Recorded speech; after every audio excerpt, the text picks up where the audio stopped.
right, so we will call to order first a brief meeting of the liquor commissioners, which is us.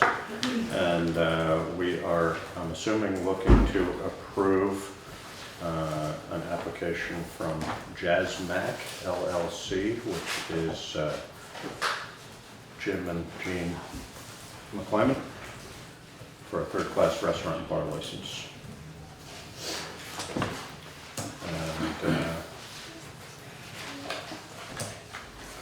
And we don't have any issues that would prevent us from wanting to do No. that? Town clerk Jonathan Johnson reviewed it and sent it over for approval. Sounds good. All right. Make a motion? I move that we approve the renewal third-class liquor license for J.D. McClymonds. And I'll second that. So it's been moved and second. Any discussion? No? Seeing no further discussion, all those in favor? Aye. Aye. All right, so that finishes out our liquor commission meeting. And we will now call to order the regular select board meeting at 5:35. Any adjustments to the agenda? I have one correction. Okay. Next meeting date is October 9th, not September 25th. That's good. So October 9th, Very good. Oh, yeah, there you go. okay? No other adjustments. Are you No, verifying? that's right. No, I just was like, didn't seem like it added up right, but it does. All right, no other adjustments, so motion to approve the minutes of September 11th. So you have You're two. making it, I second that? Yep. Okay. It's been moved and seconded to approve the minutes of September 11th as presented. Any discussion? No, seeing as no discussion. All those in favor? Aye. Aye. And then we need to approve minutes of the public hearing from September 11th as well. Yes.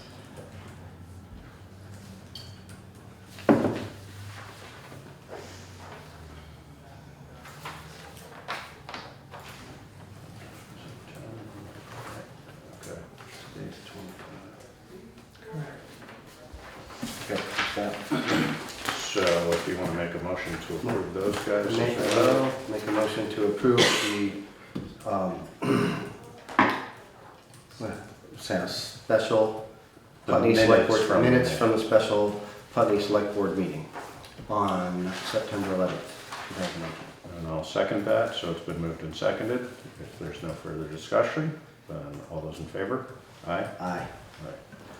Okay, so you can sign those, turn them over. Okay. Thank you.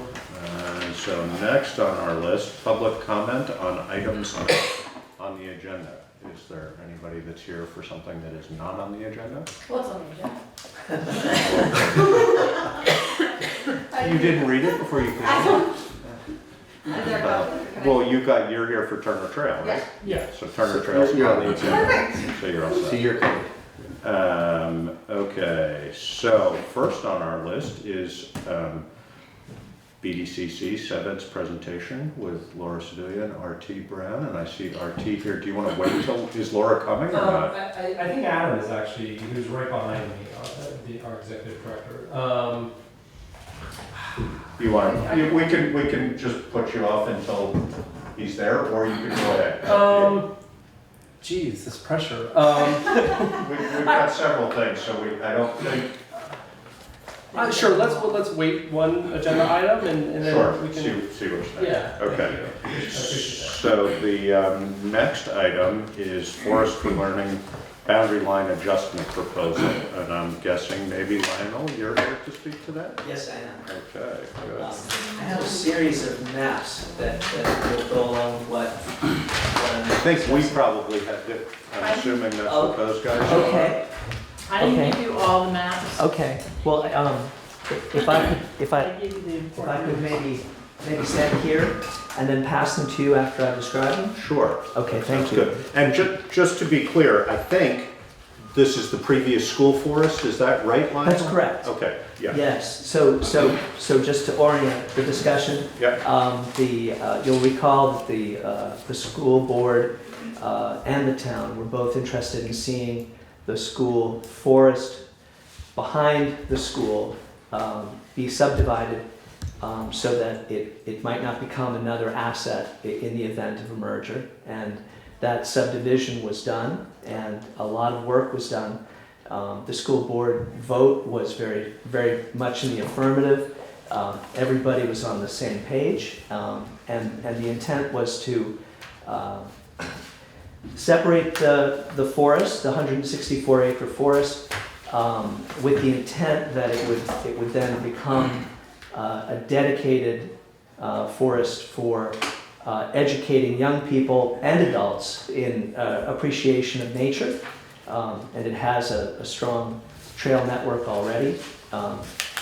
So in order to advance that, I've been working with a number of people, and we first incorporated Forest for Learning Incorporated as a nonprofit, and adopted the mission statement that was the same mission statement that the school board had developed earlier with regards to its dedication for educational purposes, and then working with Fisher & Fisher attorneys in Brattleboro. I then went on and pursued a 501c3, and fortunately that whole process has become greatly streamlined recently, and I'm happy to say that we are now officially a 501c3. Congratulations. Thank you. And so we're now at a point where we'd like to transfer the property from the town to Forest for Learning. And once that's accomplished, we'll turn our attention to pursuing a conservation easement.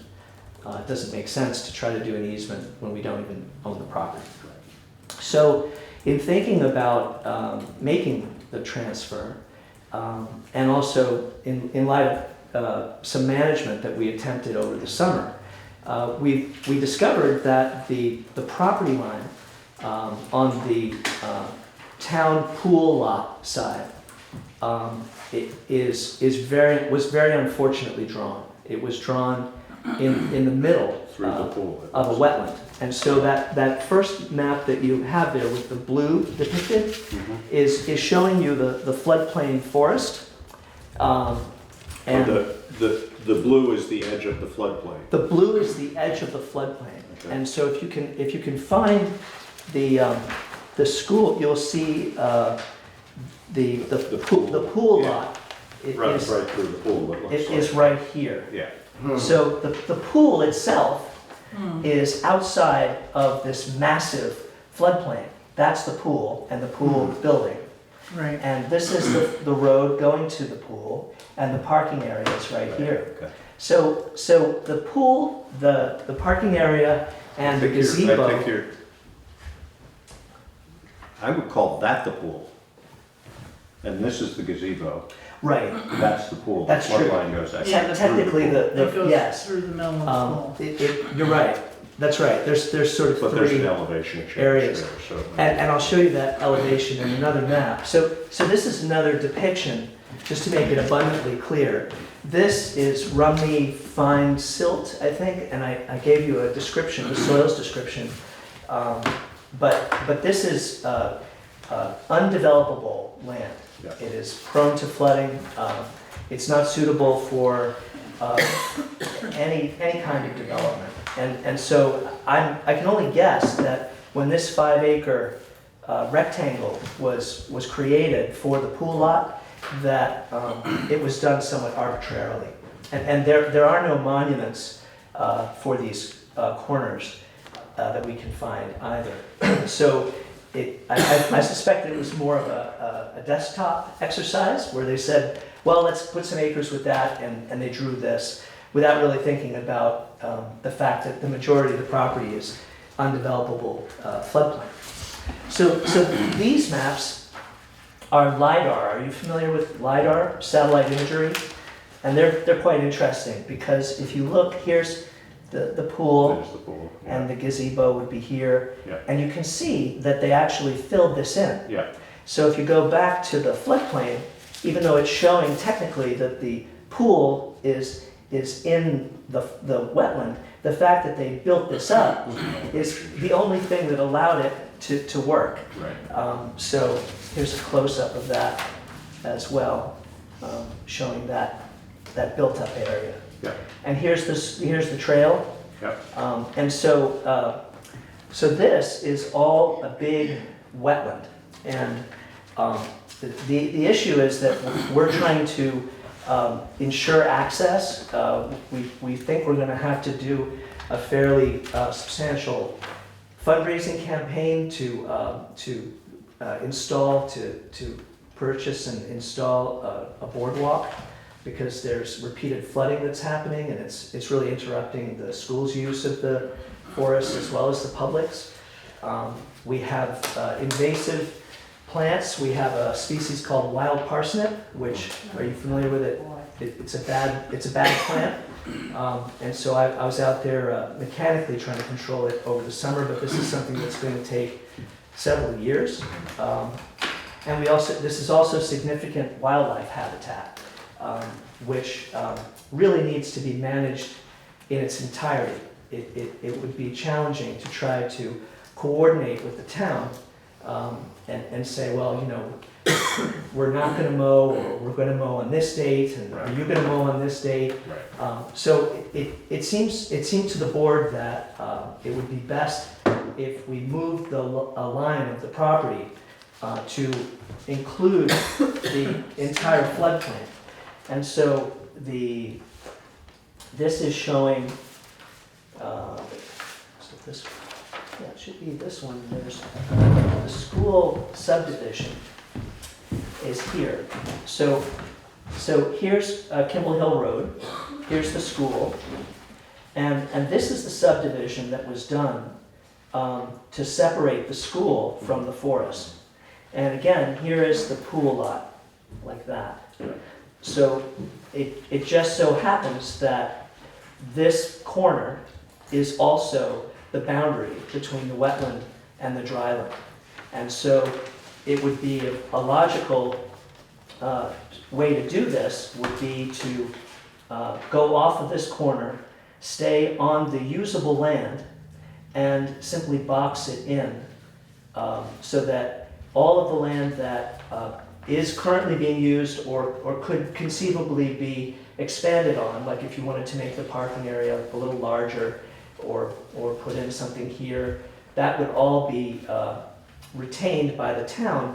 It's only the completely unusable wetland that would revert to Forest for Learning. So this was brought, to the board, and the board voted unanimously to ask the town if they would consider doing a lot line adjustment that would basically bring this wetland to the Forest for Learning, so that we can manage this as one consistent habitat and recreational area.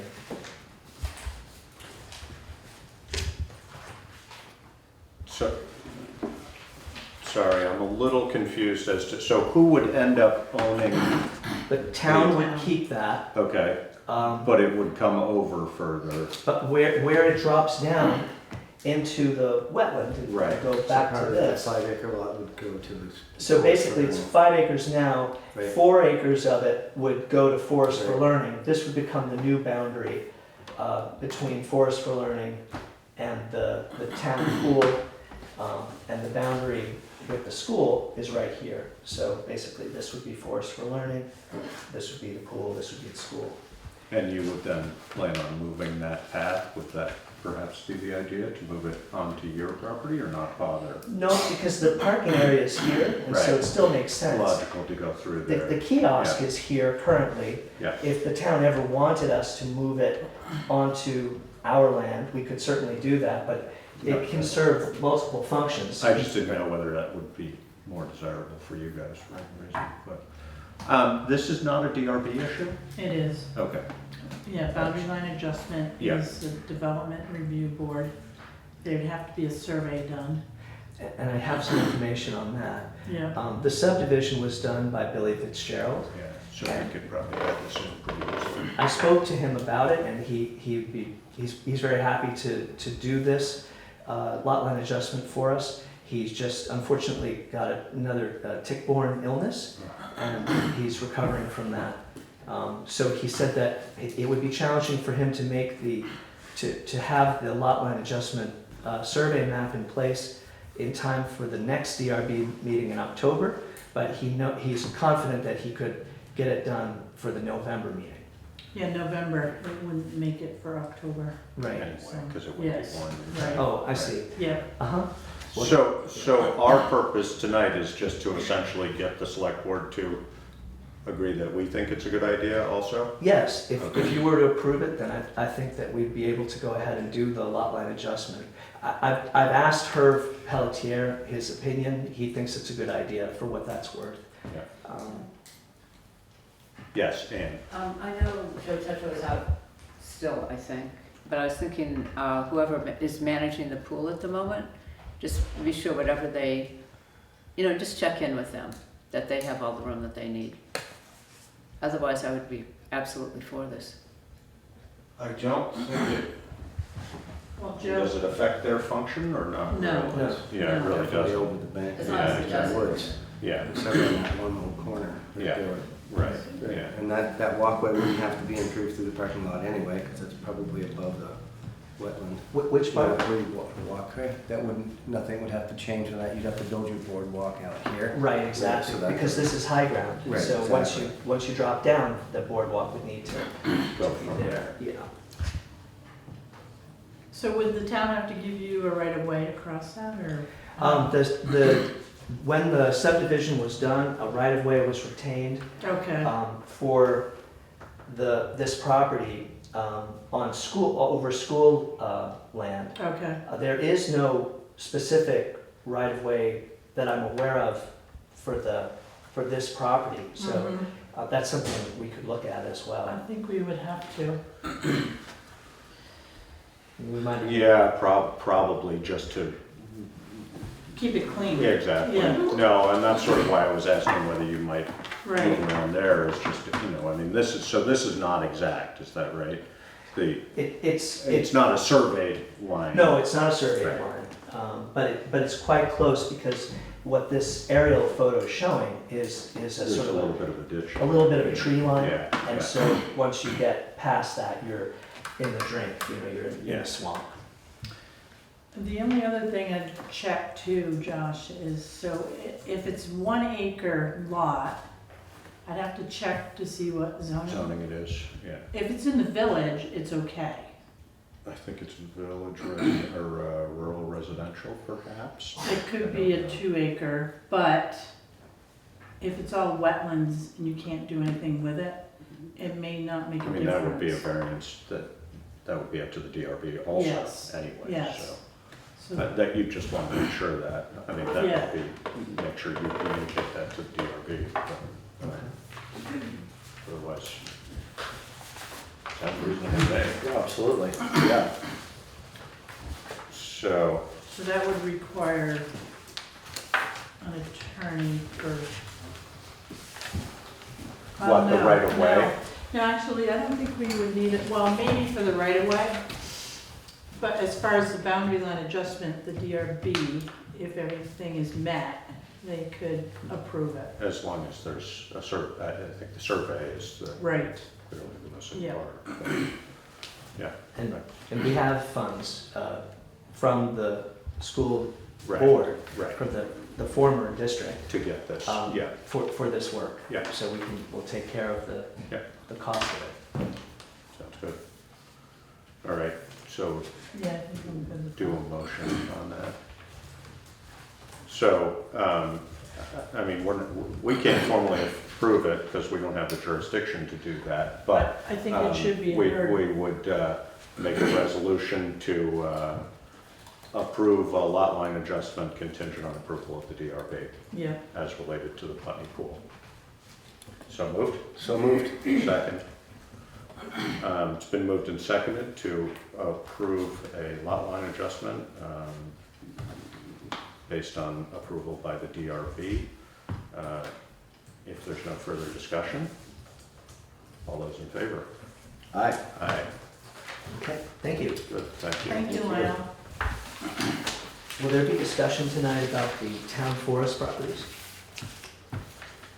I don't think so, no. Okay. No. If there ever is, I'd love to be part of that. Yeah, and we'll have to, I'm sure you're taking care of this, but whatever you need to do to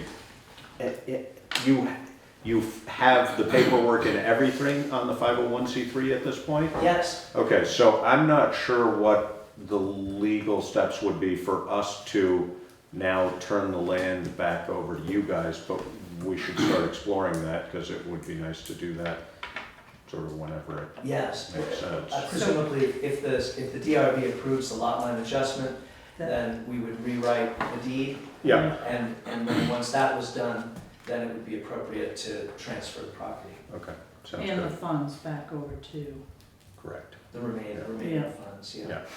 Now, the one other thing, and I don't know, and I just bring this up partly and because you're in the room, but if you are looking in the future at a conservation agreement, you know, it might be worth, I don't know how that works with municipalities, but the Wilson Wetlands is directly abutting, and I don't see any reason why we might not be interested in putting that in a conservation.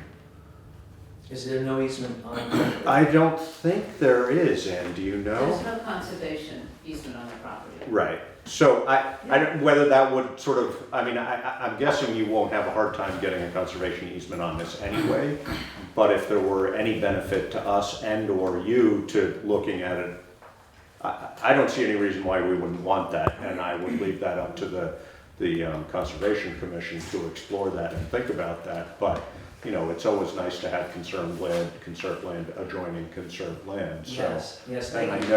I know, previously John Adams's land, Penelope Adams, is abuts across from Wilson Wetlands as well, and I think Francis Temple is in between, but, you know, there's certainly abutting conservation lands there, so it'd be worth looking at that. But I just would, and you know, that would obviously be a town process we'd have to go through, but worth looking at while you're in the process, I would think. The wetland complex that is depicted in blue is significant ecologically. It's large it's quite an asset, Yes. but it's an asset as long as it's carefully managed and conserved. Yeah. And so to the extent that we can protect the entire wetland complex, that's a good thing for the town for sure. No, and I think, you know, certainly in the intent of accepting the donation of the Wilson Wetlands or the purchase of the purchase of the wetlands, you know, it was our intent to keep that as conserved land, but we aren't in a formal easement, and whether that's to our advantage or not, I don't know, but I think it would be a conversation to have, so, yeah. All right, so, RT, you see how quickly these items check off, so if you grab your opportunity. Yeah, I'm fine to just go ahead. Yeah, that's fine. I realize I don't have cell service here, so if somebody is trying to get a hold of me, then that's not gonna Where are work. we meeting? right. So I have our usual packets here with some updates for the title programs. Thank you, Archie. Thank you. Do you want me to stand, or what's your preference? It's up to you, but the camera needs to see you, so you could, yeah, whatever's best. Exactly, yeah. I'm here on behalf of Southeastern Economic Development Strategies, or SeVeds. This is we do annual reports to towns, to as many towns as we can get to. And it's also to support our funding request, which I think was sent at the end of June. I have copies of the letter if you need that. Last year you included us within the budget. Thank you very much. And of course, if you choose to do that this year, we'll well, regardless, we'll have someone there. I've been there, I think, the last 3 years Yes. to support either the article or to address any questions that might come up during the general budget discussion. So for anybody that doesn't know, or for any new board members, the SeVeds is the region's, call it the strategy group that was organized probably over 10 years ago now. And we like to say it leads with strategies and insights for the region's economy, and it, BDCC operationally fulfills those goals and objectives and strategies. So that's why you have, we as staff members of the BDCC are out talking about SeVeds, because SeVeds really informs all the work that we do. What I do, my area of focus is grant funded, and all that, the ability to go after those funds are a result of the work that SeVeds does. So I won't go through every item in the packet, but I'll just give you some high-level updates on some of the items in here. Here we've included town-level data about Putney and commuting patterns and the workforce. That's the kind of stuff, that high-level data is what we like to think about. The next item is an update on our SeVeds, which is a federally approved, I call it an economic development roadmap for the region. It's approved by the EDA. The first one was published in 2014. We just did an update which included Bennington County, so it was a bi-county SeVeds. And the top objectives are increasing our population, improving our physical infrastructure, enhance our social infrastructure, expand our business infrastructure, and develop our economic development capacity. We had a program that closed out, but fortunately we're going to be able to continue it at the beginning of the year, called the Southern Vermont Economy Project. Sarah Lang ran that program and put together some great resources and workshops for municipalities and economic development entities across Southern Vermont. One of them was Knowledge Bites, which has a tremendous, it was a webinar series that had a really great, it's now archived and has a great collection of resources for folks. My area of focus is on small business and entrepreneurship resources in the region. When I'm at town meeting, I often am asked, who I've worked with, which is sometimes a challenging question for me because sometimes that's confidential. But I'm very happy to say, this year we worked with the new owners of the Putney General Store, and we're still working with them on some potential funding and opportunities. There's a great young man who is working on a project there in town to bring a laundromat back to Putney, and it's been so wonderful to work with him. So he's still pushing forward. Whenever you have property renovations, it becomes more and more complicated. So we're plugging away. And most recently, I'm working with a young woman who I connected with an organization in Keene because they were having a business pitch competition. And just last week, she won one of the tracks in that pitch competition. So she's a resident of Putney, and she's going to be further pursuing that business, which is just awesome. It's a beverage. It's the nature of the business. So what else? A newish program to us is our Community Facility Support Program. That's a USDA funded program to help projects really get from point A to point B. In doing this type of work, we've realized that nonprofit organizations as well as municipalities sometimes have, a difficult time, executing on projects because, well, you're all volunteers. and so this support program is to help bring additional capacity to those potential projects to help potentially, fund an environmental review or something like that. And it's or to help just simply get through the applications for the USDA community facilities loan programs. So if there are any community facility or potential community facility projects, I'd love to have a discussion or be introduced to some to those. I've already had a conversation with Yellow Barn about a potential project, so that I need to reach back out to them. I'm not sure what the status is, but that's a good project. Southern Vermont Young Professionals Organization, that's really to help the younger folks of the region connect with each other. One of my colleagues likes to say, you may have a job, but if you have no friends, you're probably not going to stay. And if you have friends and don't have a job, you're probably not going to stay either. So it tries to help marry those two considerations. But I think I'll stop and pause and ask if there's any questions. I'm happy to address anything from the board or anyone from the audience. I know you're familiar with the work that we do. I know there's been some state level engagement on some economic development discussions. Adam's plugged in with that. So I want to just say thank you, because anytime I pick up the phone and call, I get a return phone call. I get,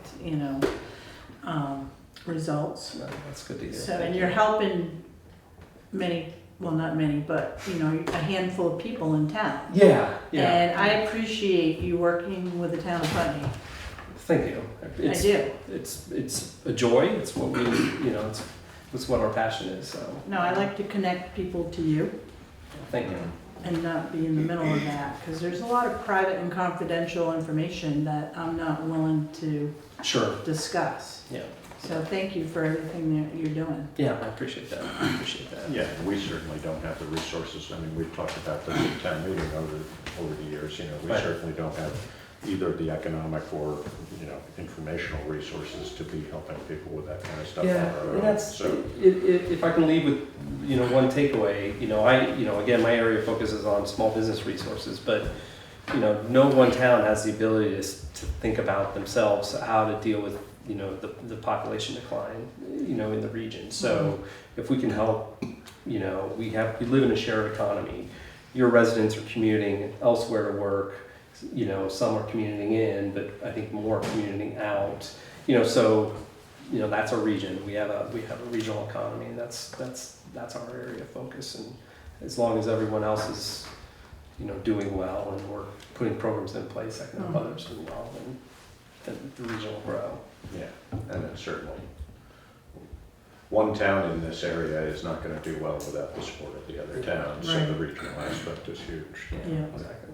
I appreciate it. We always appreciate the support, so thank you very much. You're welcome. Good. Okay. No other questions? Oh, yes. Are your findings regarding town and transit and those things available online anyplace? We can, I can get your contact information, we can send them. There is some data online, Okay. but I'm not sure if each town level specific, like what's in these folders. Yeah, I can actually leave. You got it, yeah. I made up extra ones. And I can give you my card too if there's something not in there that you're looking for specifically. I'd be happy to Great. chat with you more. Thank you. Okay, absolutely. Will you have handouts at town meeting again? For sure. Okay. For sure. Good. I don't know if Yeah, it'll I be mean- me. I mean, I kind of feel like I'm a recognized face there now, You so. But we haven't internally done that sort of assignments. I certainly hope it's me. Yeah, no, and I would think that, if nothing else, you would want to provide information there. I mean, as we talked about last year, your budget, if we include it in the town budget, as we did, then it can't be singled out to be removed from the budget. The amount of money that would be contributed to it could be recommended to remove the budget, and that, Sure. the will of the people might be to remove it. But I think maybe we've gotten past that. Okay. So, Yeah. going forward, I'm guessing there will be sort of less reason for you to individually explain. But I think having information like this available, Absolutely. I mean, it's good place to catch a lot of people at one time, so. Absolutely. I mean, it's, we need to be there to be able to answer questions, because Right. it's not easy, and we find it difficult to explain, and the more we do it, the better we get at Right. it, so, we appreciate the opportunity. Good, thanks, RT. Well, thank you so much. Thank you. I was just wondering if does SeVeds, does your organization include a report, a written report in the town report? And if not, would that be inappropriate, or? It certainly wouldn't be inappropriate, it's not, well, They I do. mean, all of the They social do. service, all the Yes. social Oh, there already services is do. Yeah, Oh, they provided reports for the town report. But we might have gotten feedback. I don't remember if it was in Putney, that it maybe wasn't maybe detailed enough or sufficient enough. So maybe Karen will look back. Yeah, I mean, if you wanna email this, or I can make copies of this, I mean, something like this for the community Yeah, is important, you have numbers, you have facts. yeah. And it How far in shows advance a do you lot. need that? But you certainly wouldn't want all of that, I mean, you could have the, summarize that, but obviously that's not gonna end up in the town report, but that's No, what I'm this saying would also, not that go like in the if you town have that report. on a table there, Yes, that's helpful. on the table. Yeah, When do you start to pull that material together? Mhm. Is it how far in advance of town meeting is that typically? Well, your report for town report needs to be in by like the end of December, Okay, and then. it's not too far away. Right, No. and then a handout like this can be at town meeting. Yeah, And people can choose to pick one up or not. Yep. But I think this says a lot. yeah, okay. Thank you. Yeah. Okay. all right, Thank any you. other Thank you. questions? Good, thanks Lionel, see ya. Thank you. Not Lionel, RT. Kicking you I know. All right, so let's see, we've got, okay, hunting on town, well, Do you yeah, that'll be pretty quick, I think, won't it? The hunting on town land question, or not? want? I'm just wondering, do we want to swap that for Turner Trail, because we have a bunch Yeah, of let's Turner do Trails Turner folks. Trail, because there's no one here for the hunting. Okay, so, Turner Trail Road update. Us, you? Let's see. Who's doing what? You Well, guys first. okay. I'll go for it. Had some, kind of keep forgetting to call Brian, who the thought after talking to Frank Payroll was to mark trees that would need to be taken down, just so we could determine if the neighbors wanted to do it. So that's a tiny little piece that can go forward, and I'm a fan of any little forward motion. I'm gonna. So, Hang on one second. Yeah. Go ahead. So- Just so- finish up, yeah. so the conversation is going forward.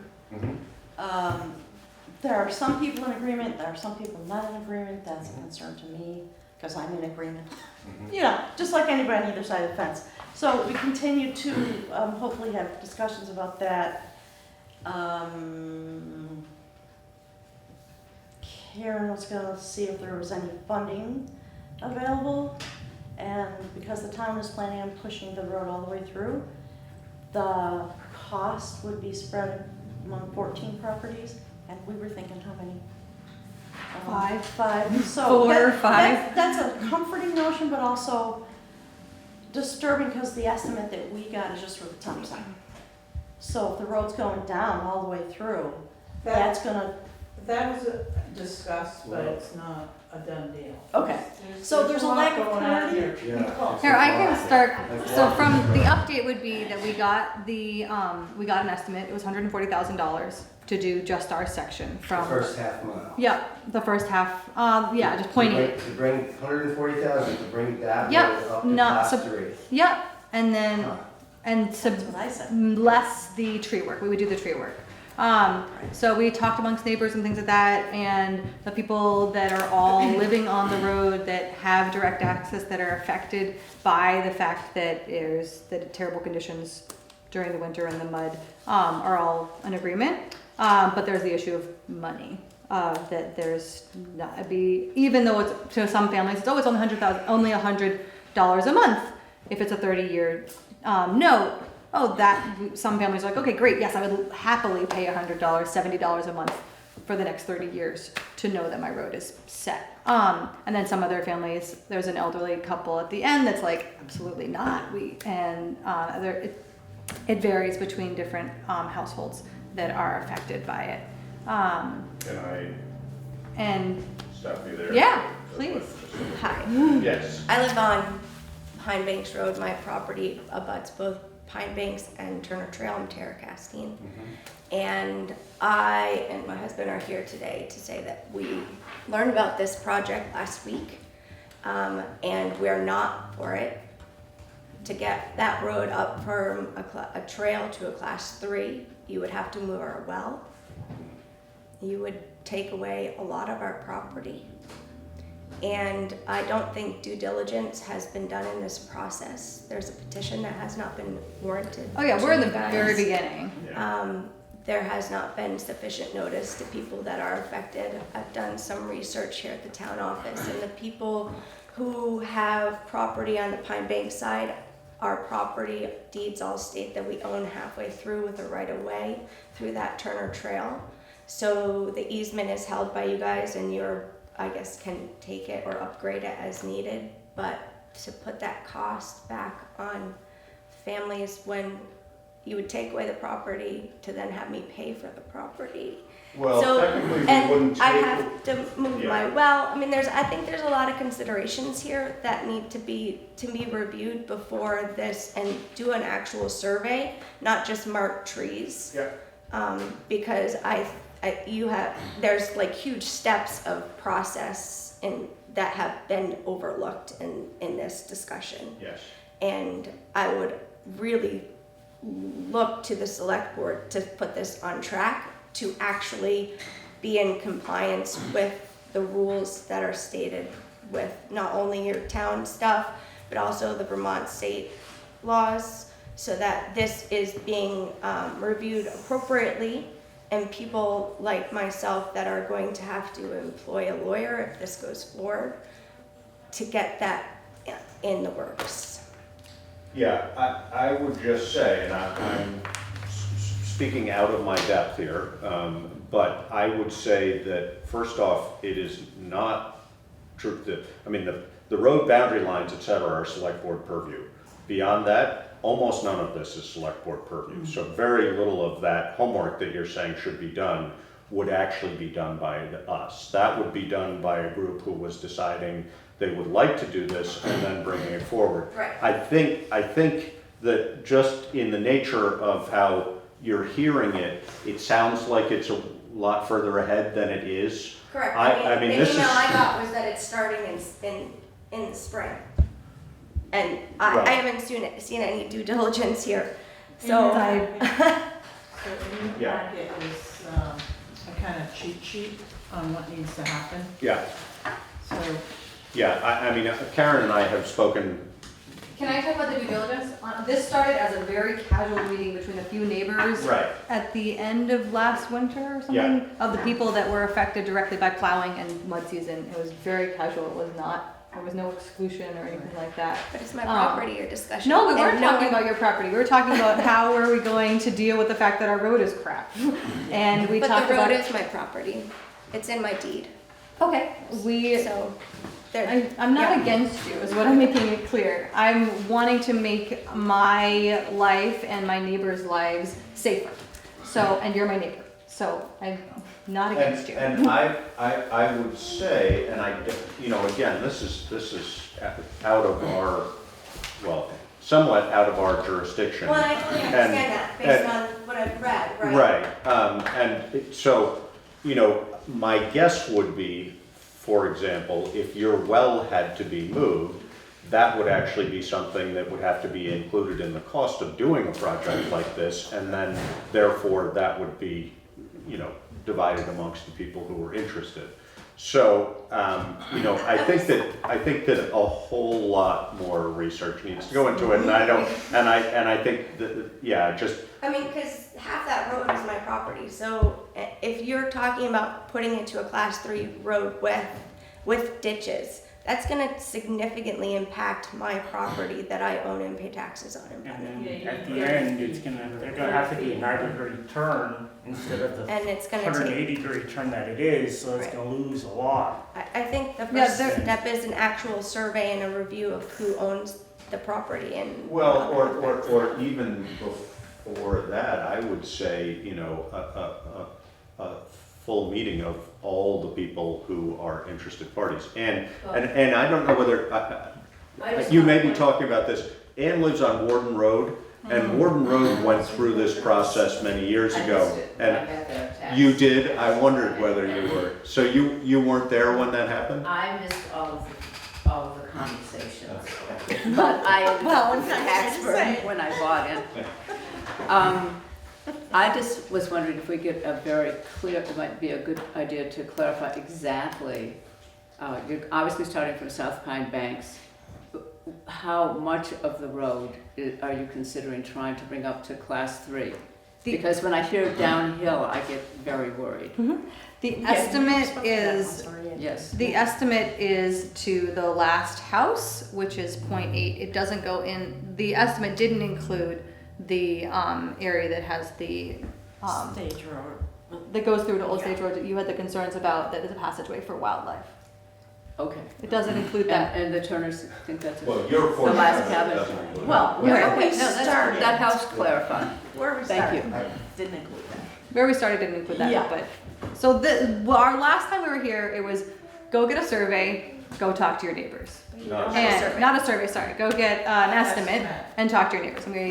And we got the estimate and then got really busy for the summer and started talking to neighbors, which is how, Last week, yeah, it, yeah. we told you, I think we exchanged stuff through Facebook letting you That know you that it said was you gonna wanted to have a meet meeting. about something, Yeah, but nothing other around than Turner that. Trail. I'm Did you sorry get it felt Did exclusive. you get just one estimate? Yeah, because, I have to just say, I don't wanna I've like burst your called- bubble, okay? But when it comes to all the legal stuff you're gonna have to go through too, and I know that road, my uncle and aunt live at the end of it, and I've driven up it. And it's, you know, the estimate to do a half a mile of that class 4 to class 3 is closer to $500,000, not Trail. 140,000. It's a trail. Yeah, it's, and I think if you were to get a few more estimates that included all of the process, you might actually find that it's, you know, and you talk to all your neighbors, it might not be feasible. yeah, that was the. That isn't up to the town or the select board to do that, that's up to you. And so, I actually walked that road, and I walked the other trail, and, because we thought, would it be an asset to the town Right. to improve this? And, you know, it would be a huge project, so. Certainly. You get down in the woods there and there's a lot Yeah, of heads. certainly, So and just inform yourself with some more estimates. absolutely. maybe, I that include everything. had another company that came out and did it for the estimate meeting and they never called me back. Bays and Brothers never called me back. Can I state some things here? Yes. Because I've been working on this Yeah. and talking to people on Turner Trail. And they're right, so it's gonna be more than just your quote. Right. So you're gonna need a survey, you're gonna need legal guidance, because you're gonna have to do right-of-ways. And as far as going all the way through, that was a conversation in one of the meetings prior, because Brian thought it might be good to have it all connected, okay? That's not decided, okay? This is all just speculation. Right. And so I just wanna let you know, also, Mary Ellen and I spoke about the town borrowing money, like Warden Road. So I looked into Warden Road, and in order for anything like that to happen, so first you gotta petition the select board to have Turner Trail made into a class 3. Select board does not even have to accept it once it's built up, okay? So if you're thinking about borrowing, and it's gonna be a lot more than $140,000, you need to know what that cost is. You have to have an article, you petition for an article to be on the town meeting warning, if you time it right, and the voters vote whether or not you can borrow this money to build that road. Once that happens, then there's a special tax assessment district specific to all of the property owners that abut Turner Trail. So this thing's not gonna happen overnight. Oh, we're yeah. well aware. And, you know, based on at least one of your neighbors' opinions, it may not happen at all. So, you know, that's really important. I mean, the outreach, obviously, as you're already discovering, is incredibly important, that you have people informed that you're not going ahead with anything that not everybody would agree to, et cetera. I mean, you know, Warden Road predated Ann, and it predated me a little bit too, but it's a complicated, long process. And I think that, you know, even the likelihood of trying to put something like that on town meeting for next March, I think is very unlikely. But It's it'd be tight, a yeah, tight schedule. or impossible. Right. You know, But so you I could think do a that, special meeting. yeah.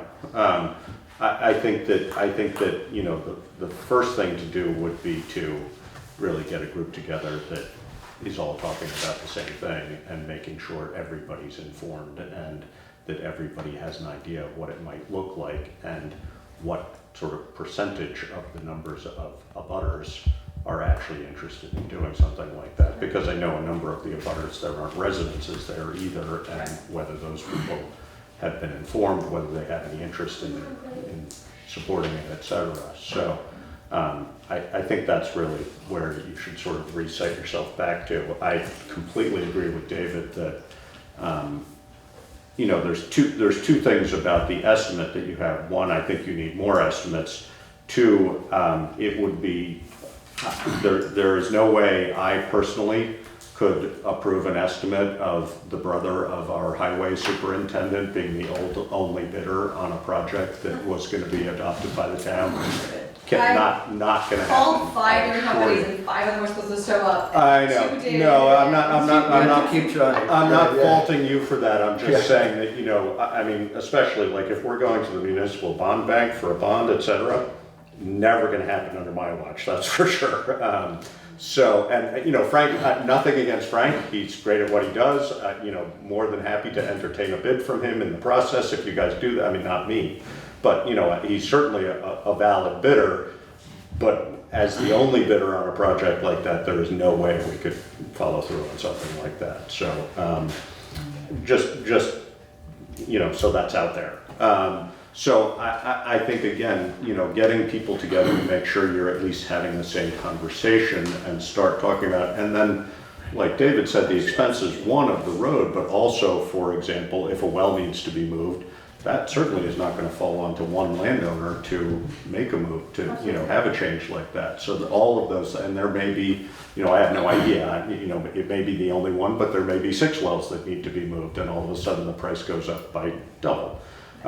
You know, so things like that, you really need to sort of have your homework. And none of that, we're very happy to support you through the process in any way we can, but none of that is our obligation. So how we can be helpful to you, but not burden the municipality in the process is what we are here for, so. And I don't mind continuing to look for money to support, you know, building that road up.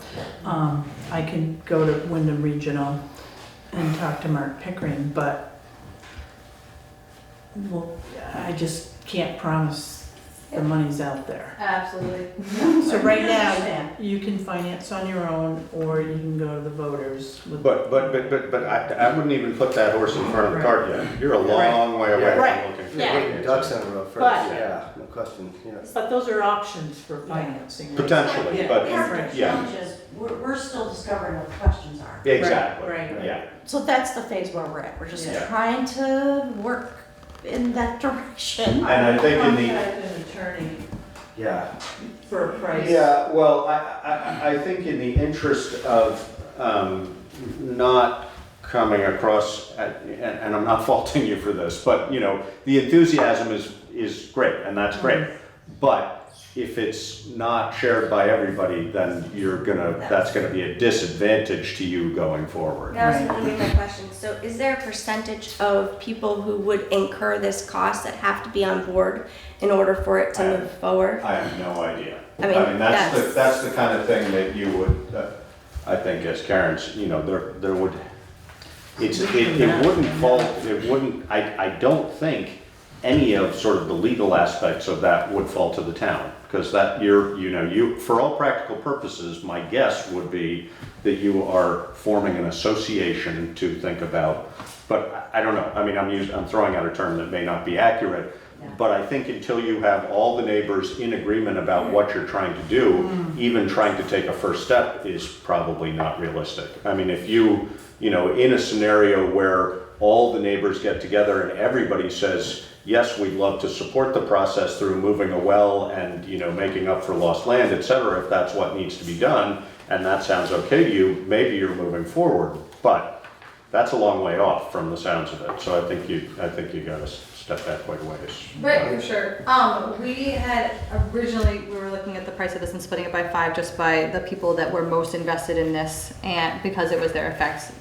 That number's changed to 14. Is that just, that's legal, it's all 14, it has to be every abutter? Let me clarify, it's 14 that would abut. Yeah, Turner and it's Trail. every abutter, Yeah. everybody on Pine Banks, right? Is there a group of people Yes. that did this like on Warden Road? Yeah, You Warden could Road. contact and you could Right, yeah. ask them what they went through, even though it's been a long Do time. you know, They Ann, could connect anybody That that would could be help great. you with these process. is there, are you aware of anybody who was sort of there and is still there? I think there should be a few people. I could, ask around and see who was there. A number of people have sold and moved out. Yeah. I'd have to give it some thought.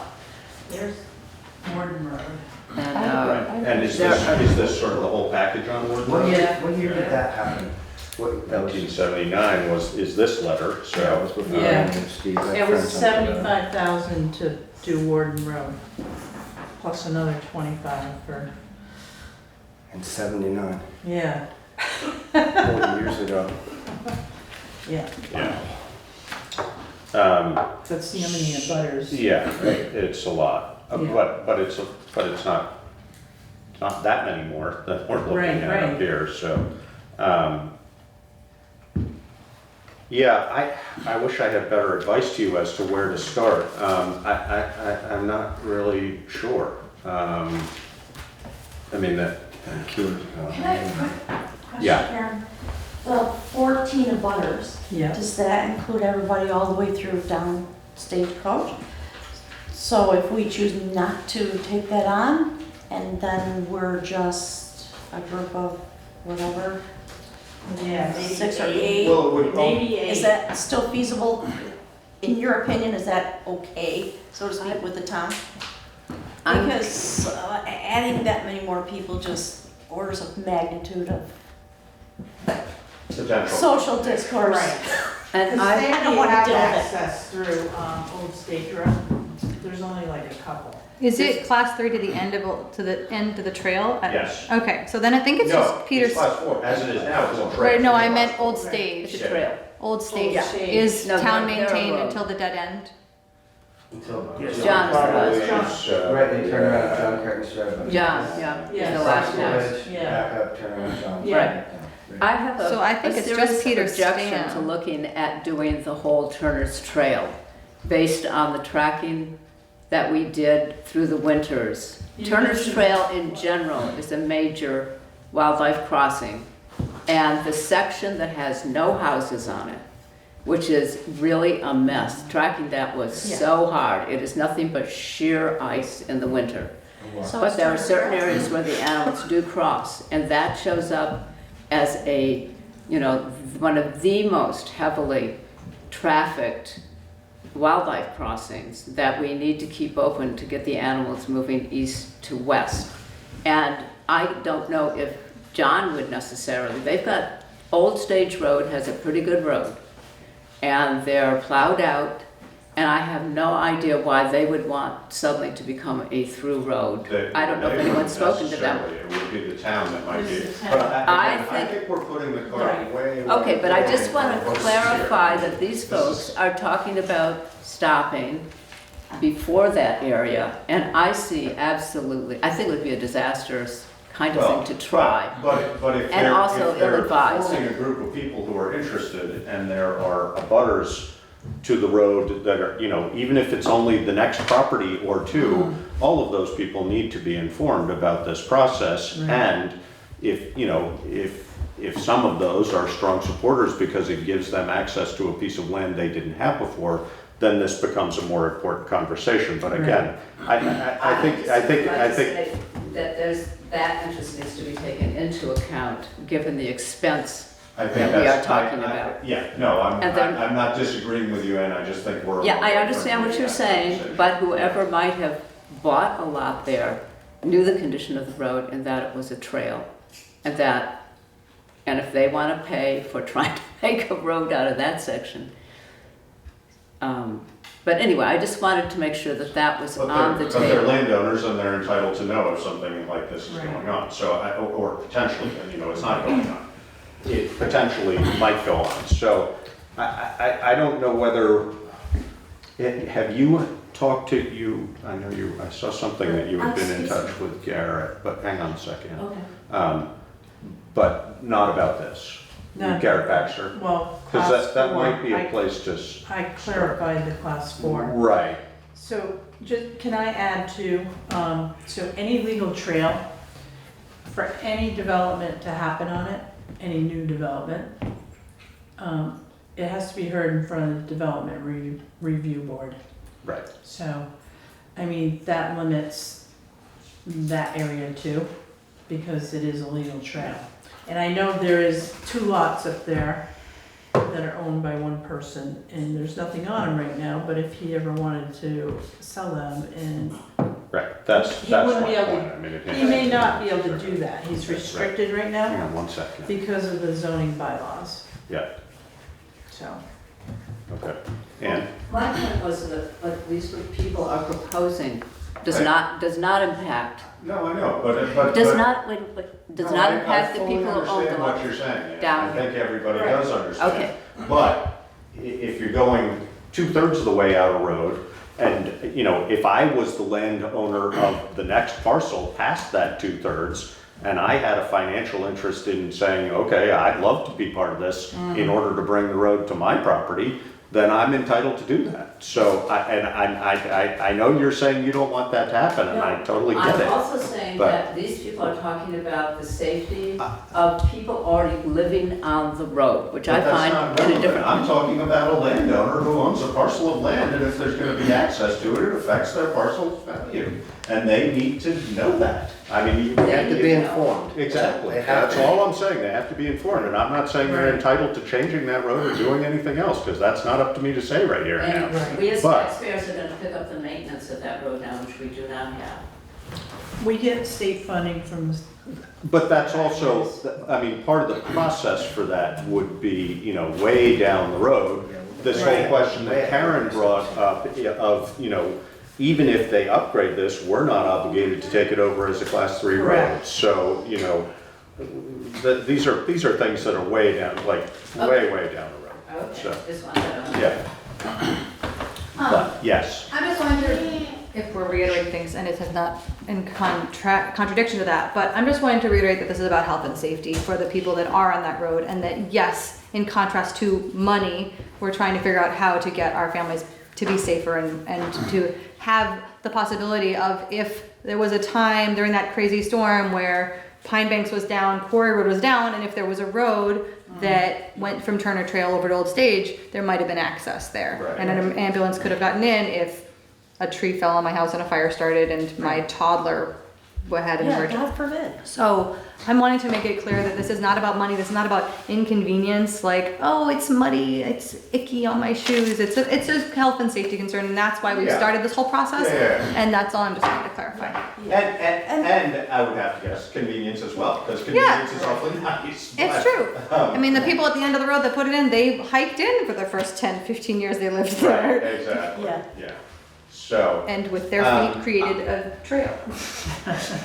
I think we, you know, I don't know what we can find for people to help you, but there's gotta be somebody in the state that knows how to do something along these lines. Whether it's the person who figured out Warden Road, but that was a long time ago, but Right. this has to be happening all over. So, let's Yeah, keep in there's touch, so but in many the things that we have meantime, no way of knowing. yeah, and, So we're just earnestly trying to go forward, yeah, and then more things come to the surface, oh, you gotta do this, okay, Right. fine, put it on the list, you know, so, there's, Tara, I just want you to know, we're just learning, we're not trying to do anything without you, we would never do that. But we're just at the beginning of a discovery process, and after last year, I am extremely heightened. yeah. Because I couldn't get a fuel delivery when I needed one, if there had been a fire or an ambulance had to get through, it would Same not have here. happened for upwards of a month. Yeah. That's unacceptable. Yeah. So it sounds like you're- hopefully, sorry, go ahead, Ted. It sounds like you're in a place where you need to find someone that's done it before, get the outline, know what you have to do, take the steps, get real estimates of what's really gonna happen. It might cost you $140,000 to add 18 inches of gravel and make it more drivable, but that doesn't make it class 3, okay? So And that's so, part so of it, you yeah. need to get all that information, put it together, and you need to communicate with all of your neighbors and do it in a way Yeah, of where course. everybody's on board, So we just or learned. it's not gonna happen. You're correct. Right, so- I literally, as a person who's doing that, like this part of the Yep, you yep. know, moving forward, through a conversation with Karen a week ago, Yeah. I just learned that it has to include every property abutter. I didn't know that, we didn't know that, so it's not that we're leaving people out, we're just in discovery. Well, I think you also need to do some research on who actually owns that, because I've learned I own half the road, it's in my deed. So do I own half the, I mean, So, it's, and Mike Markey owns half the road. I right, mean, we all there's own half the things, road, we own to the so- middle of the road. Right, but that doesn't, you know, and. But the two properties on the other side don't. Clarification, the town owns the right of way and they're entitled to Agreed. that space on your road. And I'm not Right, meaning and that the at town all can- sort of threatening, but the just town saying can- that's what it is. Can approve to update the road. Yes, I'm disagreeing with the I mean, for me personally, what's gonna happen is you're gonna take away so much property, I'm gonna have to move my well, then I'm gonna be paying for it as Well, part of like I would paying for also- the update on this road where it was a trail when people, I don't wanna Yeah. speak meanly, but we bought houses on a road that's a trail road. Right. We have to maintain Yeah. it. Kevin and I go out on that road in the bottom and we clear out the ditches. right, I mean, we're doing that work. yeah, And we use the road very little. We use it like in emergency or for my parents when they're older and they visit. I mean, Yeah. I don't have to use that upper driveway. no, and I think, that, you know. And I don't have to maintain that road, but I do, and I go out there and then someone comes along and undoes the loop, the crest that we've put on the road. And it just seems like there's no actual maintenance of the existing road. We're wanting to update something that isn't Well, actually. right, and we being don't maintained. maintain it because it isn't. No, not It you. gets maintained, right, I'm it gets talking about maintained, as, right, you know, yeah. as a homeowner with people who, 13 people about that road, no one is putting a plan together for existing conditions. Yeah. That's our Can I problem. say something? our original. Yeah. Josh has said this a couple different ways. I don't think this, you're not gonna go anywhere until you have consensus. Until you have a You petition, guys have got, right? you have a Until group you of have- people until you have a that survey, agree to the until you same have- thing, and then move forward. Yeah. And I think that, you know, very important in even starting sort of that discussion, I mean, for example, I totally understand what you're saying about it needing to take some of your property. You know, just because the town has right of way from that center line of the road doesn't mean they actually use, you know, I mean, that would all be part of an agreement of design, and in fact, you'd have to have a design, you know, an engineer design it first, probably. Again, you know, if we were looking to borrow money to support this, borrowing money having just been through the process of borrowing money from the municipal bond bank, it is a remarkably in-depth process, and if all your T's aren't crossed and your I's aren't dotted, you're not getting anywhere with them. So, you know, I mean, there's a whole process of steps with that, but I think we can maybe help you by trying to find through some state resources, some people who may have done, I mean, I just think a call to the Wyndham LCT to Regional start with, Commission. Wyndham Regional. Yep. Others should be able to help inform the process, and I think you know, as you're saying, you're just learning, so, you know, whatever you can do to slow it down so that the learning process is at a pace that's acceptable to everybody, I think is really important, so.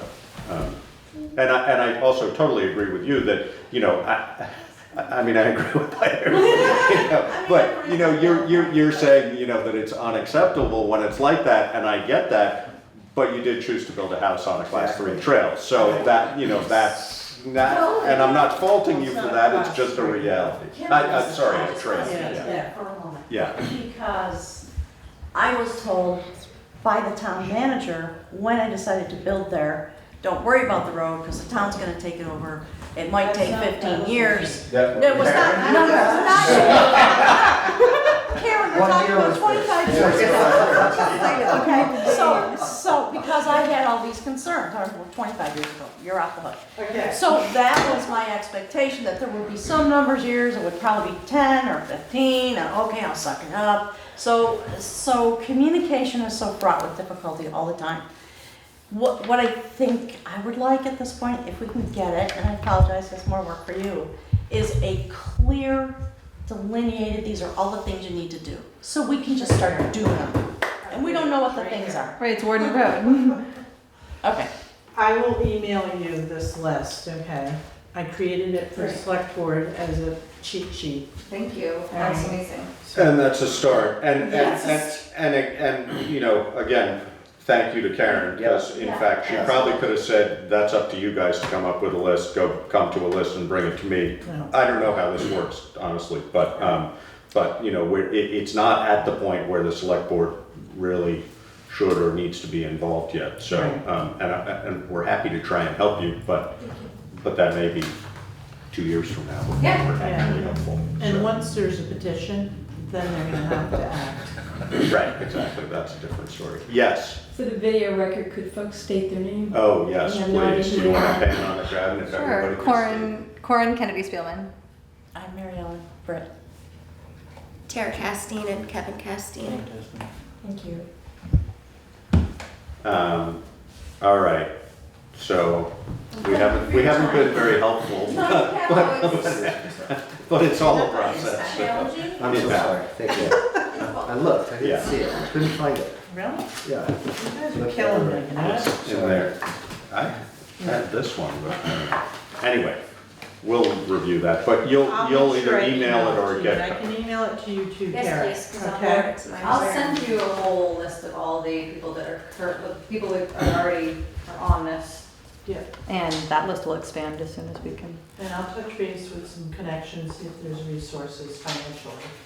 And or, if, you know, I think more importantly at this point is resources to help you figure out, I mean, you have a list of what to do, but, Yeah. you know, somebody who can actually help you make sure these are all the things you need to do and what's involved, because that's, again, I'm grateful to you for doing that. It may not be our purview. And Josh is right, you have to get everybody on board. Right, that first thing says notify the abutting landowners and parties is a very short sentence to a lot of work. Because everybody has a lot of interest. Vermont state laws. And everybody's interest needs to be met in some way. Yeah, Because if it's not, you're not gonna do this, so. Well, we know. Yeah. Well, we know that now, you know. Yeah, of course, who would have thought otherwise, right? So go from here to there, who are the properties, we'll talk about it. Yeah, Now we're learning, oh no, it has to be every property. yeah. Oh. Yeah, well, and it may Okay. not, in fact, need to involve everybody financially. Right. But it does involve consent. Oh, Right. absolutely. Right. We knew that it involved Right. every property Right. consent. Yeah. Because we were gonna do Yeah. those deeds. Yeah, And So- we're in the very beginning process of Right. this, so we Yeah. talked to people that were financially responsible, definitely financially responsible first. yeah. Good, Okay. Thank you. thank you. Thanks a lot. Keep working on it. You're welcome. One step at a time. Yeah. Okay. So you All can all right. reach out to me anytime, okay? Okay, and just that way, I'm leaving for like a year. Oh, Wow. So that may be All right. great. I think that's good, yeah. I'm gonna go. somewhere good, I hope. Yeah, I'm gonna around the world travel. Thanks. Wow, Watch nice. this. So you're not gonna have to worry You don't about have the to worry next about one. those John, things. what do you- I just wanna be here. So sign my name or whatever has to be signed. So that's my. Oh, yeah. But I don't think it's happening fast, so. All right, okay. All right, My vote is yes. thank you. Thank you, You're everyone. not on camera. Thank you. All right, thanks, Kim. Okay. You're welcome. So that was the Turner Trail Road update. Hold up. Hunting on town land update. So the Hendricks parcel, we Yes. had a request. Yeah, yeah, Yep. Two tree stands could be put up on the property. Could be. They were asking. They were asking. Right, no, I know that. Place So, to- yeah. Yeah. So you had asked me to reach out to Right, VLCT for yeah. a legal opinion, And that's what you got. and that is what I have in Oh, front of us. that's right, I saw it, yeah. Yes. Yeah.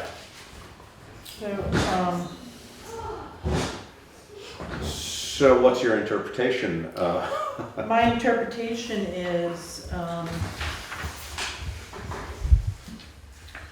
feel, I mean, as I think you're indicating, the pink highlights are the, yeah, my recommendation is no tree stands. The land's not posted, so they can hunt on it. If it gets posted, then nobody will be allowed. But if we allow tree stands, it would be a liability to the town yeah, unless he has insurance and we have an agreement with him. yeah, I think that sounds like a mistake. to me. Yeah, we don't want to set a precedent like that. Do you wanna make a I don't think motion? so. Yeah. Not to allow, I'm not sure we need to. Well, I mean, but yeah, Or I I don't think we need to. I can contact him and let him know that, That he's welcome to hunt on the land because it's not posted, but we're not granting him permission to. right, It's Right. just not posted, and therefore, if he chooses to, he can. yeah. But we definitely cannot give Erect him any- permission to erect a tree stand. Okay. So, and I think that,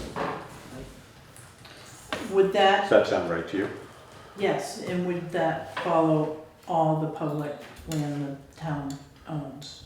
I would assume so. I mean, no, tree stands, again, I think what would definitely follow that is that we are not gonna give permission to put a tree stand up, or Right. any type of structure Right, for any hunting purposes. blinds or That's just- anything, No. so no structures whatsoever? Yeah. Okay, And we also are not granting any specific permission to any individual to hunt on the property. right, We are just making a blanket statement that as of this time, none of our town lands, I don't believe, are posted.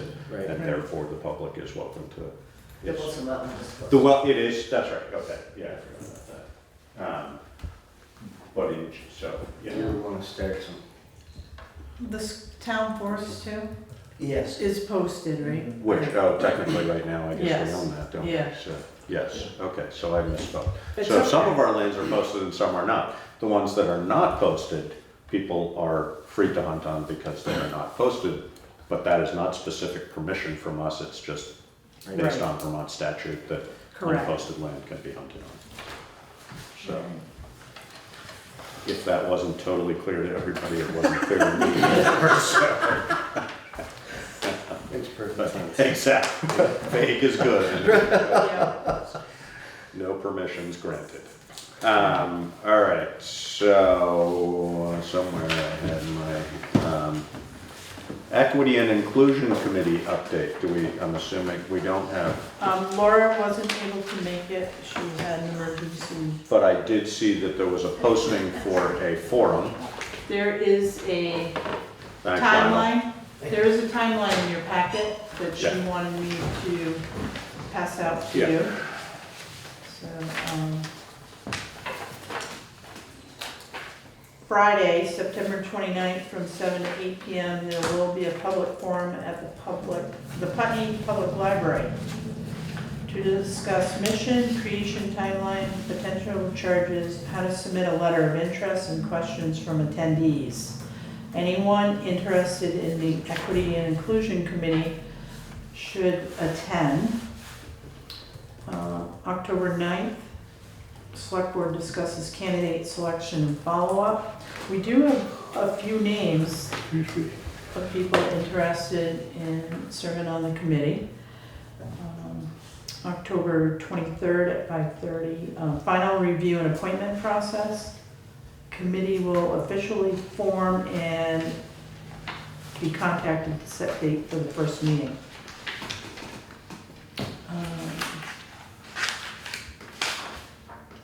And they don't have a date yet, but they'll determine that as they get through the process. So there's letters of interest from 1, 2, 3, 9 people. Sounds good. So it's moving forward. Good.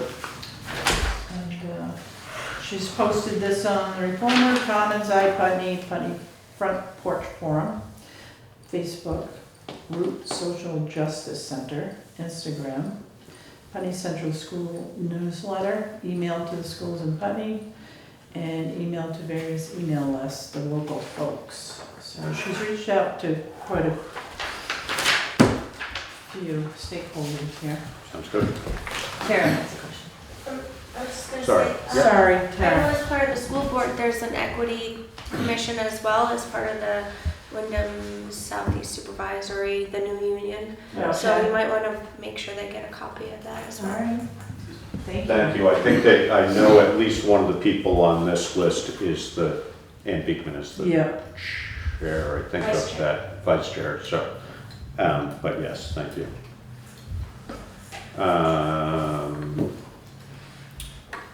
All right. Conflict of interest policy adoption. Segue right into that. There you Josh? go. Yeah. All right, so this conflict of interest and ethical conduct policy.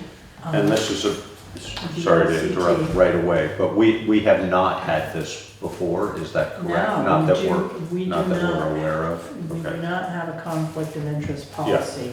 And BLCT wanted every municipality to have one in place by July 1st, 2019. What's that in there? I didn't know about it until last week. I didn't know that either. So, what we did is we took the template from VLCT and we changed it to reflect Putney, and we looked at a few other towns' conflict of interest. It appears everyone has gone with the VLCT template. So this conflict of interest is for individuals who are elected or statutorily appointed to perform executive, administrative, legislative, or quasi-judicial functions of the town of Putney. So if somebody has a direct conflict of interest, what they should be doing is recusing themselves. Yes. That doesn't always happen, Yeah. and that creates a bigger issue. So I would suggest, because Laura is not here, that maybe we table this till our next meeting. And I don't mind doing that. I don't So know you- that she would have any, but I'd like to, I haven't, was this in our packet that you sent us? Because I haven't seen this already. I think This piece wasn't, I didn't get this. you didn't, okay, sorry. It's okay. So I'd just like to have time to review it. The other thing Yeah. is, I think you I need, think it's fine, but I think Larry needs to sign off on it as well. I don't mind sending it to Larry. I think we should. Okay. Just, I mean, if it's, if it's from VLCT, I'm confident that they've done their homework, Right, but I would be, I think we should have town council Yeah. look at it as well and just make sure that he agrees. yeah. I really want you to read this because it's, interpretation of everything. Yeah, But yeah. it's clear in some places what, as officials. Yeah, should be happening. Yeah, what we're limited to and. David, no more profiting off of your town What position. can I tell you? Without this, I wouldn't be able to make ends meet. And no more gifts either. Yeah. Sorry, I should it's also.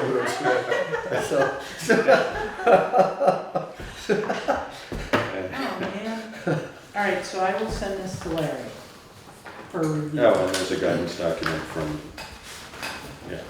policy regarding. Okay. Sounds good, thank you. Yeah, I don't think another 2 weeks is gonna No. be an issue. All right, payroll recommendation to outsourced third party. So we went ahead, Lisa and I, we have 2 quotes in the packet. You didn't see these either, by the way. Yeah. So as you know, we don't have a bookkeeper. So that budget was about $16,500. Yeah. And Alyssa is now doing payroll and accounts payable, and plus what she needs to do for town manager, zoning administrator. And I know I had brought this up in a conversation before, so we got some quotes from 2 vendors. I asked for 3. The third one didn't call me back. The thought process about doing. ADP is one, okay. Yeah, Good. that one's Stearns, Okay. Stearns Associates. Yeah, Okay. All right, Stern Services. services, sorry. We'd like to, we're thinking about going to a bi-weekly payroll, because library is bi-weekly. Fire department is once a month on call with training, hose training, and they have all these different levels of training now, Right. plus on-call services that we pay them for, but they're monthly. But Tom is not monthly. No, Tom is- Weekly or bi-weekly? Tom is weekly, Yeah. along with the highway department and all office personnel. Our rec people are once a month. Yeah. And then we throw in the pool, which is seasonal from June to like the beginning of September. So we have on average 35 people. I think 35 is the top, Yes. what we have. Yeah, So when, at the peak of, right, when Everybody's working Right. and it's a complete payroll. yeah. So what we'd like to do is streamline our payroll process and get everybody on the same payroll. Makes sense. Bi-weekly cuts the cost of outsourcing it almost in half. And not only do these 2 companies do the payroll, but they also do the quarterly reports, and they do the end of the year W-2s and end of year reporting. So they do quite a bit. The other thing too is if we miss like a quarterly payment with the state or the federal government. So what's this sheet? Yeah. So this is Stearns Services right here. Okay. Alright, so they gave us a quote to do 13 weeks, which would be like to the end of the year, okay? If they were to do it weekly, and that's $2,790, okay? Weekly, Weekly. or for the To- 13 To weeks? finish out the This year, Oh, okay. I see. Okay. And then, That's the total for all. because we're not 13 ready to weeks. change it. correct, Okay. Yeah. good, Not, Oh, and this is the total for a complete 26 weeks, okay. I see. yes. Yeah, so this is the bi-weekly for 26 weeks, that would be the total for the year, okay? got it. So don't look at that, we're not looking at this, okay? How did they do? They can compare apples to apples Yep, here? so Yeah, ADP, that's perfect. Yeah. it appears that Alyssa did some math. And, Did I do good math? so their total Yeah.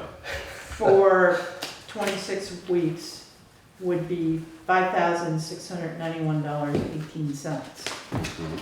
which is a couple $100 more than Stearns Services. Stearns Services, I can tell you that they already know the Nemrick system, Right. and they are local. They're in Bellas And Falls. ADP is like an online type thing, or It's where like do a they have it? national- National thing. Yeah. It is. The thing with ADP is that it would be, it would be probably a little bit lower than this quote because they quoted us on the 35 and it's generated by On the 30 how, Sorry, on the 35 people. Employees. Oh, I see. So 15 to 20 of our employees that we have each year only work for 3 Part of months. the year. So it would kind of fluctuate a little bit.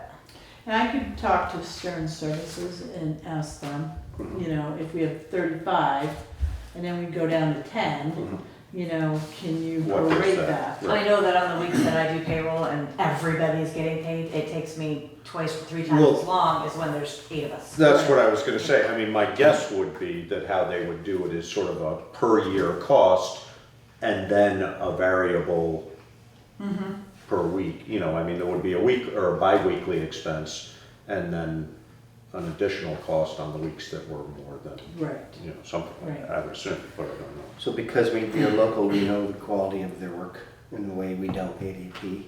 Is With it ADP, possible? we have to stop using the payroll module that comes with NIMRIC.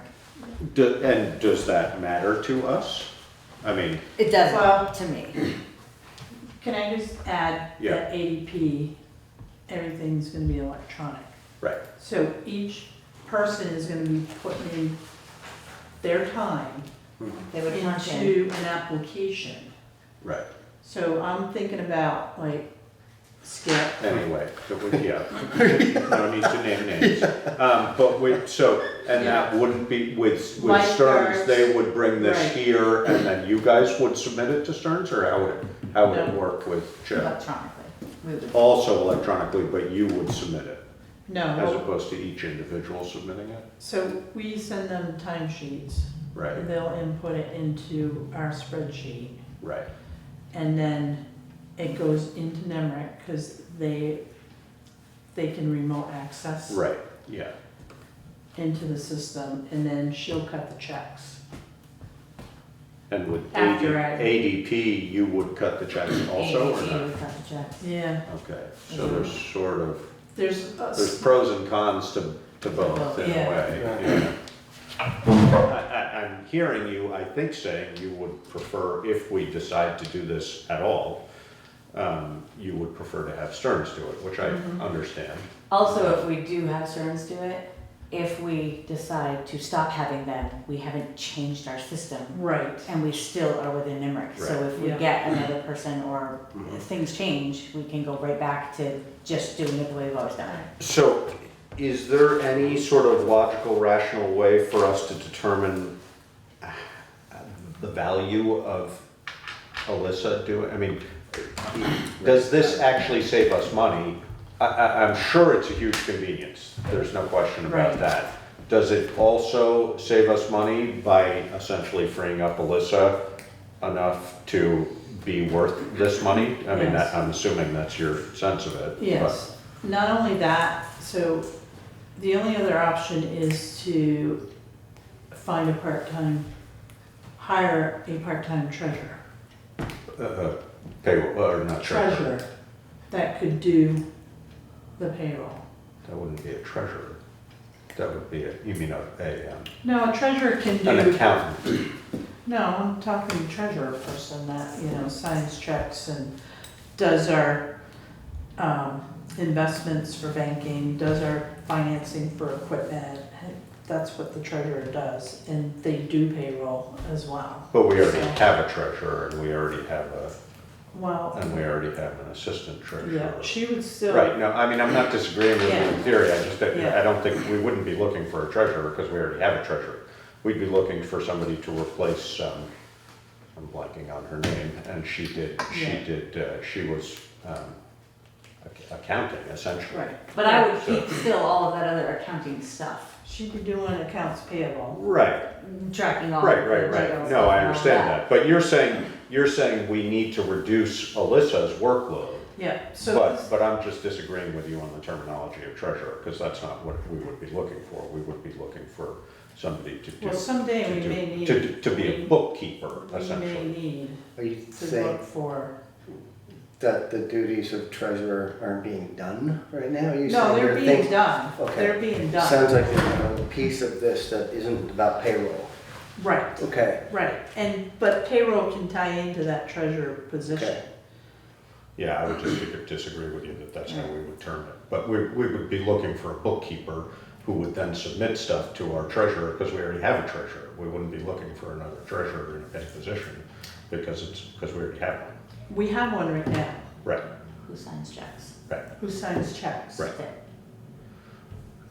right. Yeah, we're saying essentially the same thing. The I other just thing- don't, you know, by town structure, we already have a treasurer, so we wouldn't be did. looking for another treasurer. We did. We'd be looking for a bookkeeper who would do things to account for it for the treasurer, and then we would continue presumably to have a stipended treasurer, or we Right, switch our system and potentially have a treasurer who yes. does all of that. Yeah, which is 10 the hours a thing. week or something. Right, okay, Okay. Yeah. So that's another option, but Yeah. I'm not proposing that now. Right, right. The other thing too, going to a bi-weekly and outsourcing payroll frees her up. So if she goes on vacation, Right. No vacation. I know. I don't take any because I can't. I can't not be here. so Well, you understood that, right? Do you have a guess on how much time you spend weekly on payroll? And I know, I mean, is it 3 hours a week or 10 hours a week or really Just variable? actually doing payroll, anywhere from 2 to 3. But then there's All the other stuff maybe associated. there's some reporting that's associated with it, and I've never done the whole W-2s at the end of the year, so I don't know what that's going to entail. And they would do all that stuff. yes, Yeah. no. I think that's probably a more complex part. Yeah, That at that time of year when there's all kinds of other busy things happening, if I didn't have to try to focus on that too. It also adds another layer of checks and oh, a balances. set of eyes on it, yeah, It's another check and balance that Yeah. we don't have right now. yeah. Yeah, no, which again, with a bookkeeper, there was a third set of Right. eyes on them. Right. But in the absence of a bookkeeper, this Yeah. would do that, so. I don't have an issue with doing it, Okay. but, So as far as going bi-weekly, we would have to update the personnel policy, which I've been working on but do you have a sense whether you're gonna get any blowback on going to bi-weekly? I mean, are people gonna be upset by that it. or? I not? think they might be in the beginning, but I Yeah. think they're gonna get used to it. Yeah. And honestly, I mean, It's up to you. right, and if it makes things streamlined for everyone, That's preferable. yeah, because right now it's a nightmare. Yeah. It's just like, you know, people are gonna, Who's this week and who's that week? yeah, Well, they can't. They don't get 'em in Just on turning in their time. timesheets, you know, please get them to me at 10:30, well, they come rolling in at noon. yeah, I'm like, yeah. Well, yeah, and I mean, you know, if we go to bi-weekly too, our pay week would change, It's which would gonna make it change. easier to get timesheets in on time. Right. Because now they literally come in the day that Right. I'm doing it. because they have to. On a Yeah. select board meeting. Right. Right. That's the other thing that really, Throws it for a loop. yeah. And if she's ever out and it's payday on a select board, Right. I'll be You're late done. for the meeting. Um, Payroll first. Yeah, I mean, I would also say, you know, in that regard, if somebody doesn't have their timesheet in when it's supposed to be in, you're not getting a paycheck until you have your You can't timesheet. I legally mean, do that, but. you it's- can't? No, you can't. but if you don't have the timesheet, how can you account for it? Well, it's like anything, you just guess, you know? It's Yeah, no. like, and then you Oh, have to correct interesting. it, yeah. Hmm. So, Hmm. but it's gonna be a little, you know, it'll take a little time Yeah. it's gonna be an adjustment period for everyone. Yeah, But everyone's gonna be in that boat at the same time. yeah, no, and I would encourage you, and I know you have already been doing this, but if you can also use this a tool to advise people to get electronic Direct deposit. deposit. Yeah. I know, no, but maybe you say, you know what, we're going to a whole new system Mhm. here, and guess what? You know, Right. unless there's a good reason not to, we really, really, really, really want you to do We this. can mandate that. So I would leave that up to the Yeah. financial director to, Yeah. finance director to make that decision. But you know, if you're making changes and there's gonna be a learning curve, maybe that should be part of the learning curve. Right. Because otherwise you make changes and then you're still trying to add to the curve Yeah, down the no. road. But No, I think we've got Do it it all all once. sorted out. Yeah, just get them straightened out and do it. Yeah. I mean, believe me, I don't wanna go to 2 weeks, cause I used to be 2 weeks and now I'm 1 week and I love it, but I'd love to go I every also 2 wanna weeks. go That would be great. I also wanna go on vacation, so. Yeah. Just have a regular paycheck. Okay. So, would you like to make a motion to accept a bid from Stern Services to do bi-weekly payroll? Or, Sure, I make a motion to, oh God, I just heard that and I can't even say it back. I'm so sorry. I'd make a motion to accept Stern Services to do a bi-weekly payroll for the town of Putney. there you go. I'll Yep. second it. Okay. As per recommendation of the town manager. Thank you. Do we wanna ask them to do maybe a little bit more like,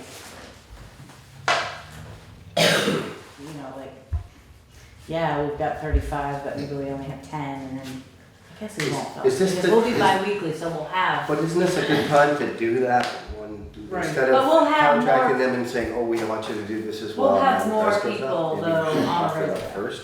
we'll have more people on the regular, because we're doing it bi-weekly, so everybody. Everybody, most right. people will Yeah, be on there Right, most so of the that's, time. that's a moot point. Yes. Yes, but I would also encourage you, as you said, to talk to Chip and, I mean, if, or Wendy, and if there's, some savings to be had based on that, then Yeah.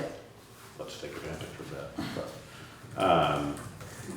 But, all right. What's that?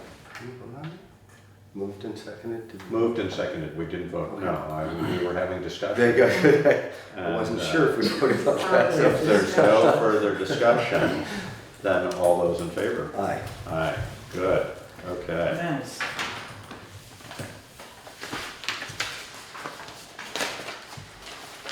I would like to make a suggestion. If the new company is going to be using your existing company, you might want to sit with them when they do the W-2 so that next year if you decide not to carry on the thing, you will know how to do that. That's a good idea.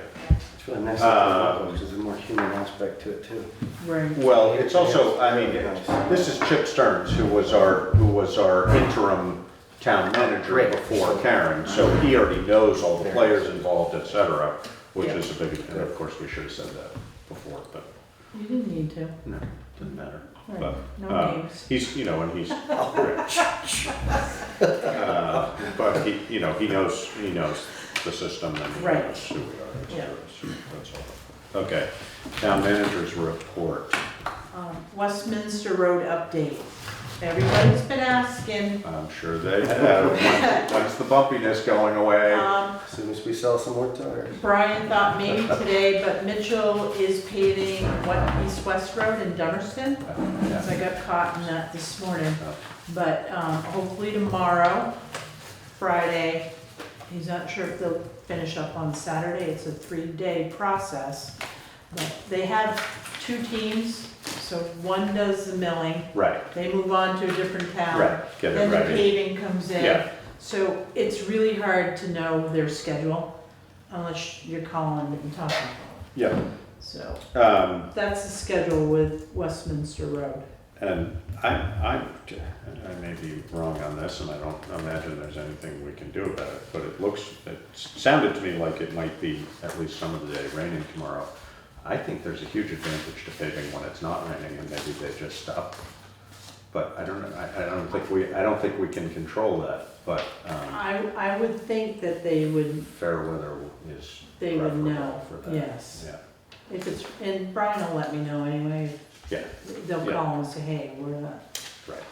No, I'm just, I don't know whether we can incur, they may go ahead and do it, even if it's raining, and I would rather they didn't if we have that option, but we may not have that option, I don't. Right.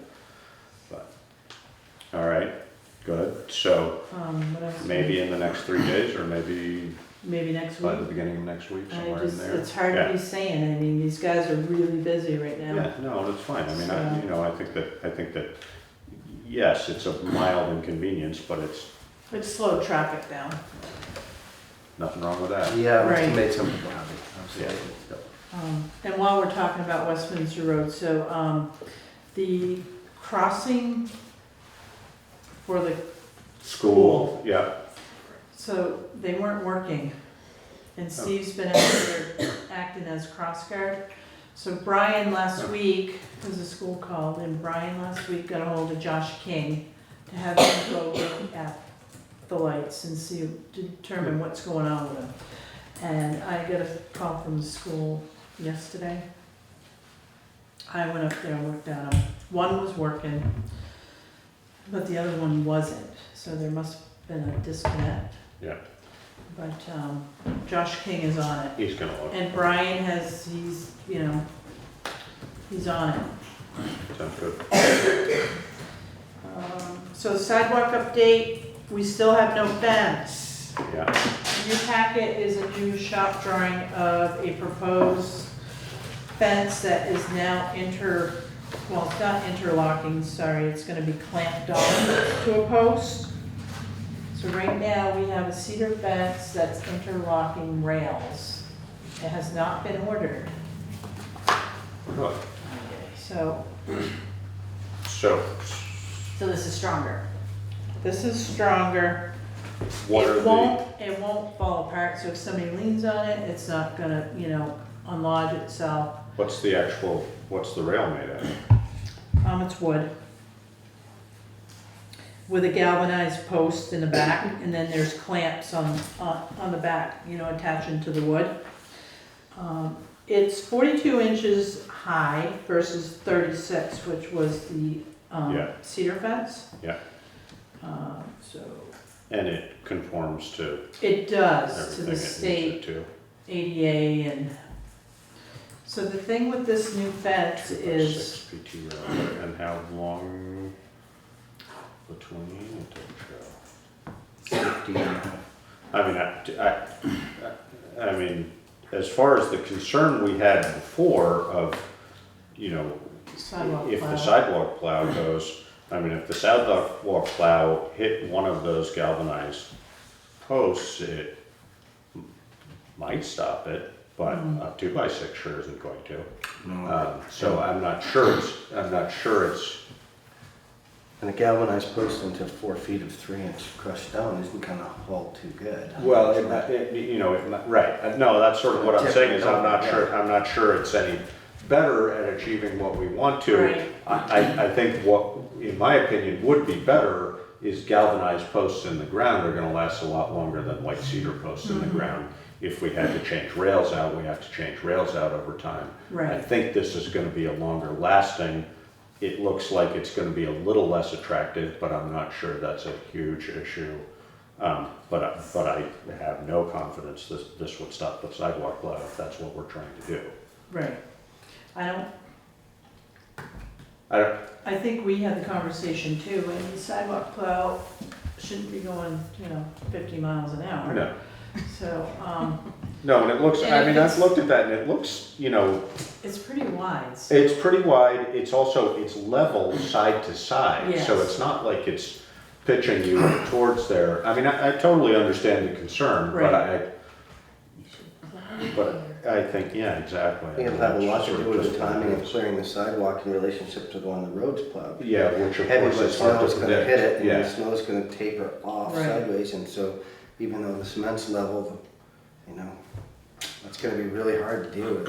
it may, Yeah. I mean, but, yeah, you're right. No, I mean, I think that what's key, as we've learned on all of our sidewalks, again and again and again, is that we need to get out there as soon as possible. Exactly. And get them cleaned off, Right. because as soon as we don't get them cleaned off, it's a living Snow, battle. exactly. And that's So- the liability. And that's the liability, that's also where the Mhm. additional employee comes in of, you Or know, 2, yeah. we shouldn't, Mhm. hopefully not 2, let's not. It's only money, hey, you know? But I think just having somebody out there quickly, you know, I think that if we add another person to the highway department, a priority needs to be to have the sidewalks Maintain the sidewalks more, early. better than we have. Yes, Yeah. yep. So there's a cost for this redesign too, of $7,125. But I've let Jeff Durrell and Corey Mack and Peter Pochop that we're not agreeable to that change. We're not agreeable Right. to the financial change? To the increase in the cost for changing the fence side. So I'm trying to negotiate with them. Okay, and that's with, anyway. Yeah, Yeah, I mean, I would probably leave it up to Jeff to determine whether that's a reasonable cost for a change order of that nature, because I don't think this was no, specified clearly he in the first time, right? agrees with me Okay, on the cost increase. So we're 86% done with the Yeah. sidewalk. okay. And the budget's tight. And there is about $10,000 in extras. Just trying to button this up. Let's see. Well, I mean, my own personal experience with white cedar is it just doesn't last that long. Yeah. You know, it's a nice idea, but I think galvanized posts are a better idea. So I think whatever, I think it's more stable. sort of whatever you can negotiate. Yeah. Well, they'll certainly pound into that gravel a Right. lot further. I mean, Right. white cedar post is just gonna shatter coming Yeah. into there, so. So I'll continue to Yeah, negotiate I think that, the that's increase reasonable, yeah. and we'll move forward. Yeah. Okay. So that's it on that. Town-owned land update. We're finally there, Ann. In your I packet, didn't know you were waiting for something specific, and we could have moved it around. Thought you were here for turn or two. right, I just like to jump in and make Sorry. you have it? No, I found the piece. Oh, good. So in your packet, Josh, you're all right. Okay. So I gave you a colored map, so most of the green areas are town of Putney Town. land. Yeah, So you have Hendrick's parcel, you have the school forest, yeah, you have which Putney it sounds Mountain. like we'll be turning over to them before too Right. long, which is good. You have Putney Mountain, you got Bear Hill. Yeah. So all of those are in conservation. But Putney Mountain, I wasn't aware of this part. Yeah, it's, Of course, what's that? That's Putney Mountain Association. I don't know what that little corner one is. I don't know. Or maybe that's just conservation, part of Putney Mountain, I bet. I don't think we own that, what? not that I'm aware of. I mean, this is what's That's- called, this is yeah. North Mowing right here, Absolutely. so Scenic area, right? This is Banning Road, right? And can you that's clarify? Fanning Road, just- and then this is Dusty Ridge. This is the extension of, oh, maybe it's not So even, this is where oh, I was thinking this was North That's Mowing. right here. Jesse's house is right there. I would say so, Oh, yeah. So Right. that looks like the town forest. Isn't that the top of Putney Mountain, top, No, this is, that is right there? Yeah, yeah. No, wait, Putney Mountain this is the town forest here, there's Putney Mountain. Mm-hmm. So what is this? This is oh, gotta maybe be- it's just other conservation land, which is the same That's color. gotta be, probably the Pinnacle. It's Yeah. not, it's not, Yeah. oh, Pinnacle So- Association. Exactly, That's what I See, think. that says Putney Mountain Association right there. right. Yeah, I'm not sure, they may have gotten additional acquisitions that I'm not aware of, All right. certainly not town. Oh, I see, yeah, the color difference It's a little is- bit lighter. Yeah, Yeah. I mean, you can see that's Oh, Putney Mountain okay. Association, and Yeah. this is Town of Putney. Right. And that's that one, this is definitely the one at the top of Putney Mountain Road. I think that's probably Putney Mountain Association. Yeah, that's what I think. Or- also. Or Pinnacle. Or Pinnacle, but, yeah, that's not The very. green color trailer difference. piece. Used to go up, used to Okay. be old green bubble.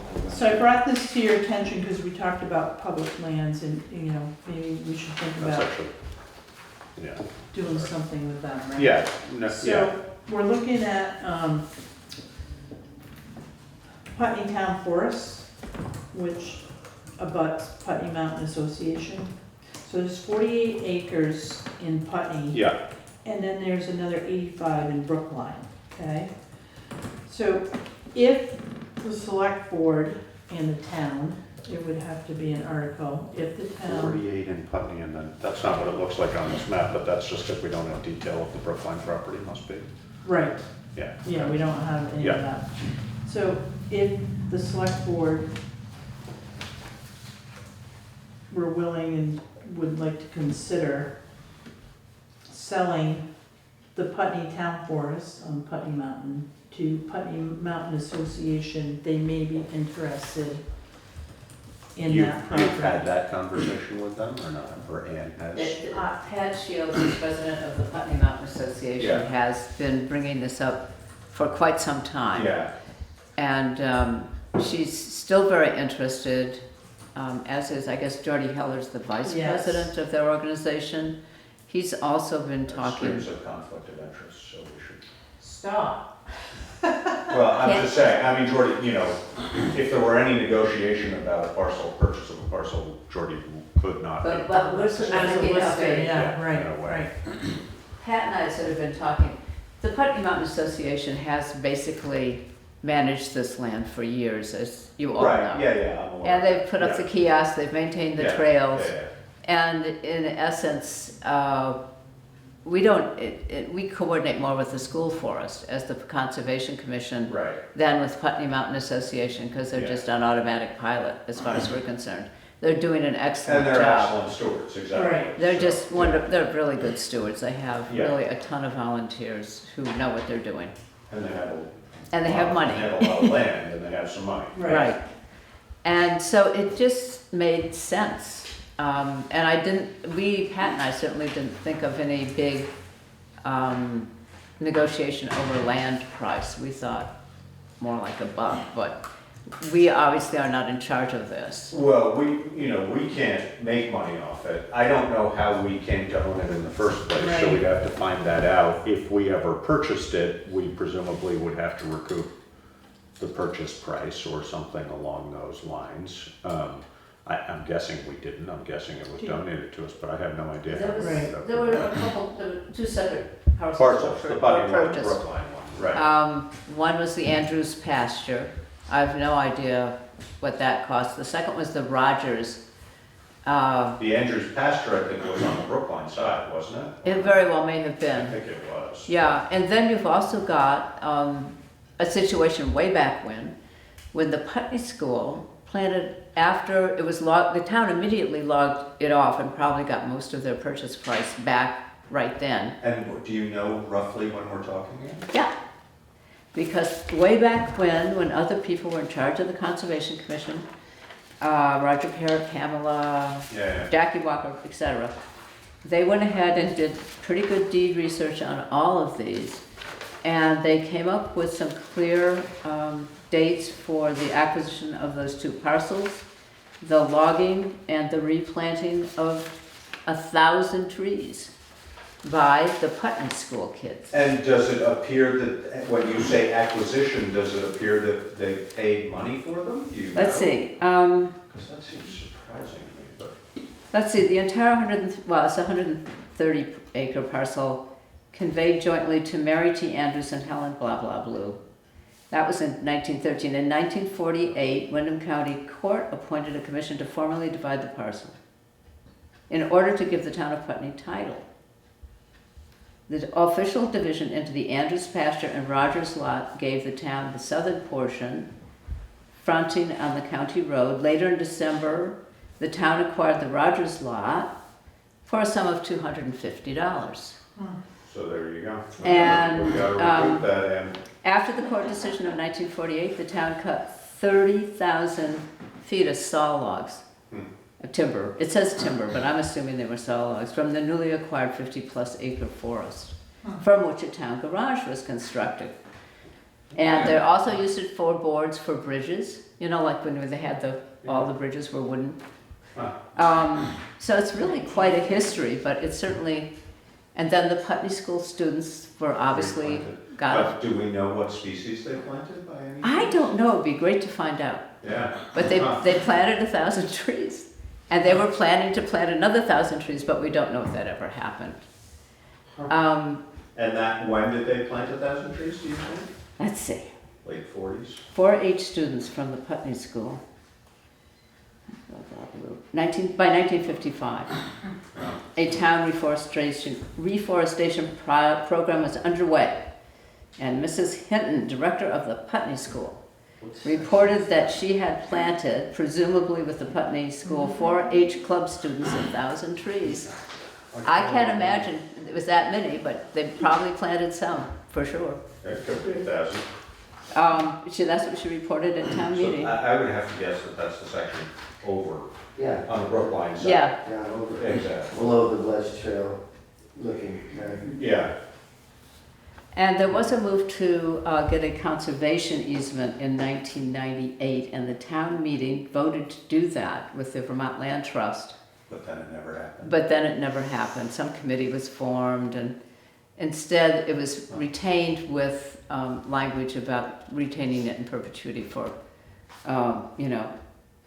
wildlife habitat protection and recreation. I mean, I don't know who we would go to find this out, but I don't see any good reason why the town should hang on to a piece of land like that if we do have a good steward like the Putney Mountain Association. Right. But I might be wrong, and I don't know who would advise us on that. Maybe Wyndham Regional would be a place to start.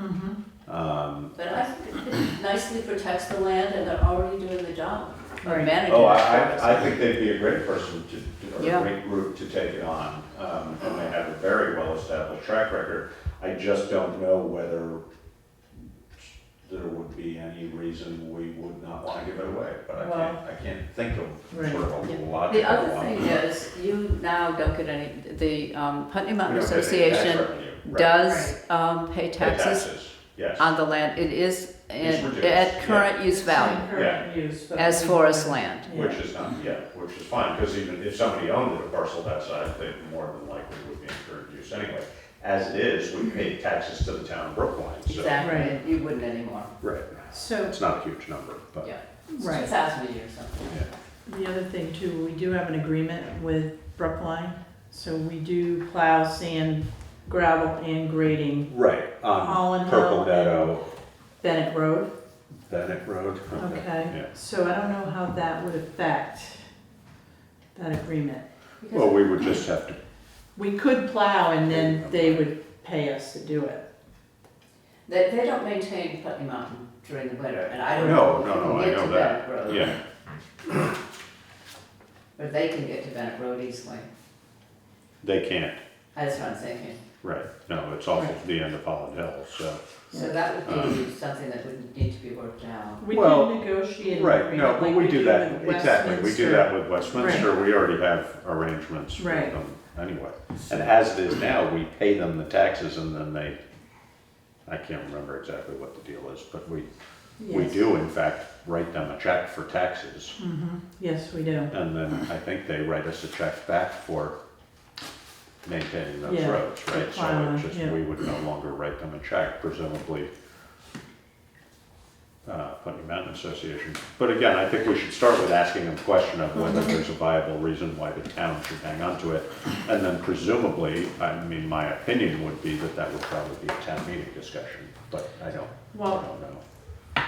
yeah, it would have to be an article Right, and exactly. the voters would, Approve it. they'd have to approve it from Yeah, the I floor. would assume so. Yes, yeah. yeah. And we would want that precedent anyway, and that precedent held for Bear Hill, it had to go to town meeting. Right. Yeah. No, actually, town meeting or whether it would want to be Australian ballot, I don't know whether it makes, have some sort of a public forum and then do it by Australian ballot, I don't know. I haven't Might walked be. on that land forever. Have you walked up there, this piece recently? The part over into Brookline, how big are those trees they planted? Should we harvest them first? I'm serious. No, I know, I have to. The Brookline is so steep. That's pretty rugged terrain back there. Yeah. As soon as you get off the far side, it's It's, steep. Would Yeah. Putney Mountain Association want to buy the Brookline piece so we weren't paying Probably. taxes I would, on? yes. Well, I think that would be part of Oh, the yeah, deal. no, it would be the whole it would be the whole piece. thing. Yeah, it's just not that 48 acres, it's the whole thing. Okay. Yeah, because we wouldn't want No, No, because that's, Yeah, that's let's a give it tax away. obligation. we don't pay taxes on it.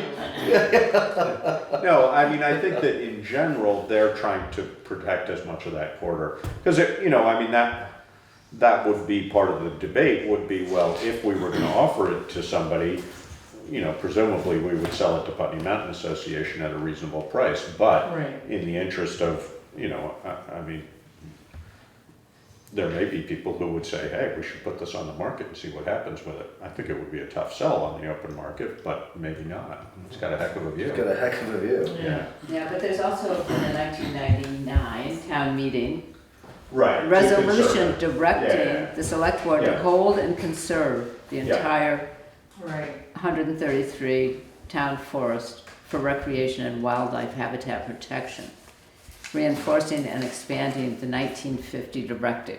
So in the 1950, some kind of land transfer, there must be a 1950 And directive. I would, So you have a my history. opinion would be that it would be in keeping with that objective to conserve it, to pass it on to the Putney Mountain. And that's also. Is that piece also right up the posted? town plan. That piece isn't I posted, don't is it? think so. No. No, they allow hunting, I was gonna say, they used, and in some of the new acquisition land, you can also snowmobile. So they're very open to a variety of uses Get it. on land. And it's a definite connector for them. I Right. mean, Right. there's a couple parcels left in there, but after they got Dave Hannum's, that, Yeah, let's have couple that more out. parcels in there and they'll have it all the way through. But- Right. So that's a proposition. Yeah. To let you know what's happening. Yeah, it's good. Well, thank you, Ann. That's interesting.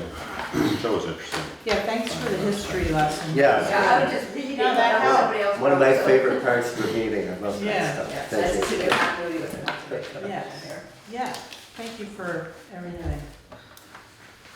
All right. So class 4 town highway maintenance guidelines.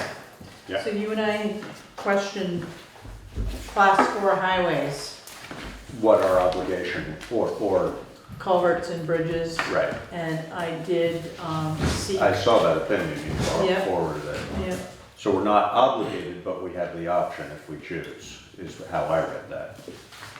well, it's interpretation, because I'm still, I mean, the fact that it's non-maintained, there's a sign that states that, Right. does it, Doesn't really state that anymore. well, no, But right, it's non-maintained, and it Right. sounds to me from the opinion, we can choose to maintain the culverts and bridges or not. Is that not how you read it? it's discretionary, Exactly. Right. So, there you go. so, So because it's discretionary, if a logger uses the class 4 road up on Town Farm, yeah, they don't really have to come and make any arrangement with us to use it, because we're not obligated to maintain it. They can use it. They are obligated, I think, I'm pretty sure by state law to, if it's gonna be used by a commercial, I think that fits into a different category. Okay, because I was wondering if this affected the way we were looking at what was happening up there. I think it does in that, I think the argument of some of the folks up there is that we have a responsibility to Right. maintain those Exactly. culverts. So essentially, if the forester doesn't, it falls to us, I think is Right. essentially the Right. argument that Mhm. is being presented. You thereby using that as leverage to try and get us to get the forester to maintain it. We can oversee forestry use of parcels within the town if we choose to. I didn't get a written on that, but that's what I was told by the same guy who reviewed this. And so, if we felt the need to jump in and have an opinion about the forester being in there, we have the legal right to do that. But it does not obligate us to do it if the forester doesn't. It's essentially how I take it, So if we're not obligated, then the forester's not obligated to come to us and make arrangements, because he isn't then doing damage to something that we're responsible to maintain. The forester, I don't think, is ever obligated to come to us for that. I mean, there's well, that's it's more of a state permit, but it's not even a permitting process. Right, it's, But the logger is obligated to not, to leave the roads in as good condition as when they came in. right, But it's not our responsibility to To hold them enforce that, Yeah, exactly. okay, all right, And that it's makes not, sense. I get and it's not our obligation either, but we can choose to insert ourselves in that if we, we could request from foresters that we're gonna use town trails, that we need to be informed and there has to be an agreement. right. But as far as I can tell, we don't have to do that. Got it. In this situation, we weren't involved at the beginning, but the logger does have an obligation if people to maintain a trail. And, whether that's statutory or just legal precedent, I'm not sure exactly how that works, but it's not up to us to enforce that. Okay.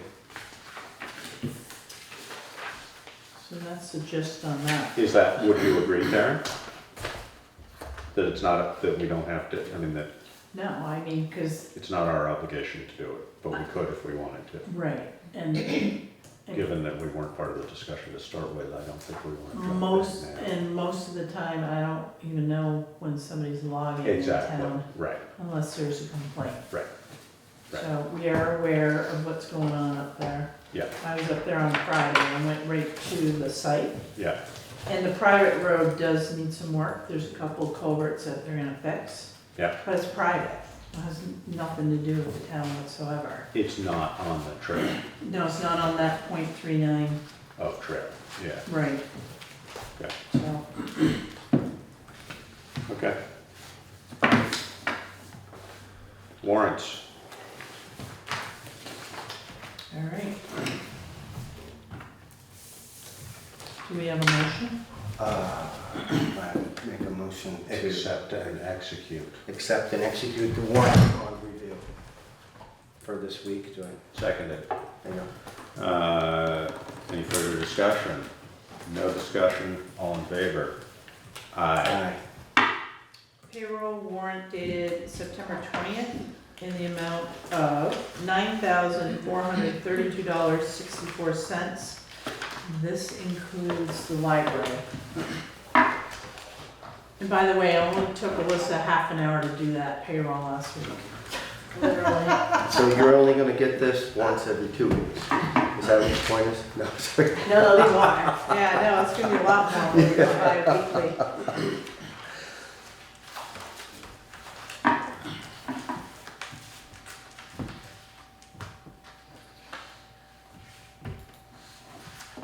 You might want to make sure that they know how to spell your name. I know, I saw that. I did see that.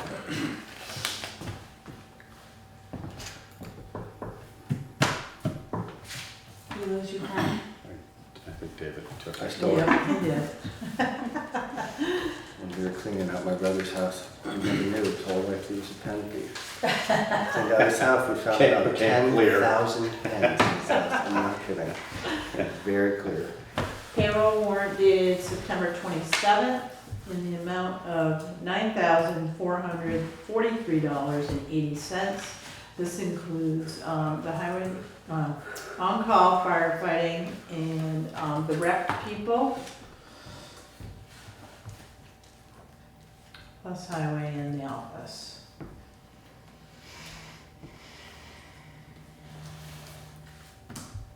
That was almost the same as that last one we just did.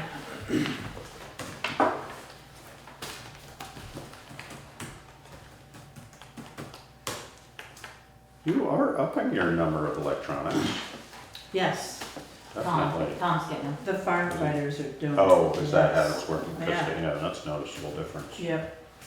We're gaining. Baby steps.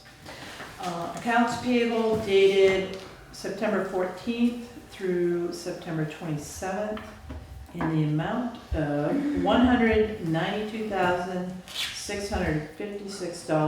$192,656.80. Sorry. We have Zaluzny, we're paying Zaluzny this week for $122,085. think that's like pay rack number 5 maybe? It is 5. And then so the There- the remaining is, any idea how much will still remain after this payment is made? Maybe another 70 or 50. 80. Somewhere in there. Was it So that's 70 or pretty 80? close to the end. Yeah, it should be. About 125 times.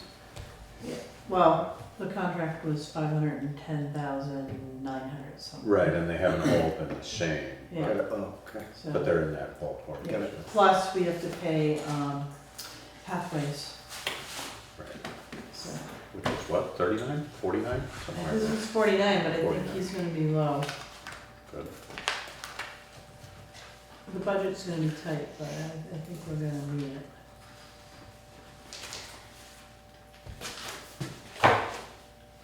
Plus, we get 80% of that $122,000 back. Right. It just hurts when you're writing the checks. Yeah, I thought we were, that was gonna be a It's like small $70,000 warrant. until- I was like, ugh. When do we get that? As soon as we file all the paperwork. Yep. And then it's pretty quick. So when I process the pay rec, I send it over to the state right off. So Every time we do a pay rec, I send it in, we get reimbursed 80%. And they do it right to our bank accounts. Yes, direct deposit. Oh, it's ACH, right? Right. Yeah. So we're not out any money, so this has worked out really well, actually. I asked this question Right in. Yeah. Got it. last time about, for Salmon and Ostrand, it was for the gravel pit. This also was for the No, gravel that's pit. for tax sale. Oh, So oh, okay. That we makes sense. collected all of Yeah. those fees. Yeah. And then you'll also notice at Brattleboro former, there was like $3,000 bill for advertising Posting and all. for Yeah. the tax sale. Yeah. But we collected that money as well. University Products Company. That's library, right? Oh, We didn't collect it all because there's that parcels that makes didn't sense. sell, but we collected. Most. But it's charged to them, so when Yeah. it does, we will get it back. Yeah. Yeah, it's sitting on their property Got it. as a other. You can have it back now. All All right. right. So we guys and pick up your stuff. Other business? Any other business? Anybody? I don't think so. And we don't need an executive session, I don't believe. So our next meeting date, as Karen pointed out, is October 9th. And otherwise, motion to adjourn. Motion to adjourn. It's been moved and I'll second it. Moved and seconded. All those in favor? Aye. Aye. We didn't even discuss it. All right. I think you wanted to stay longer, right? No.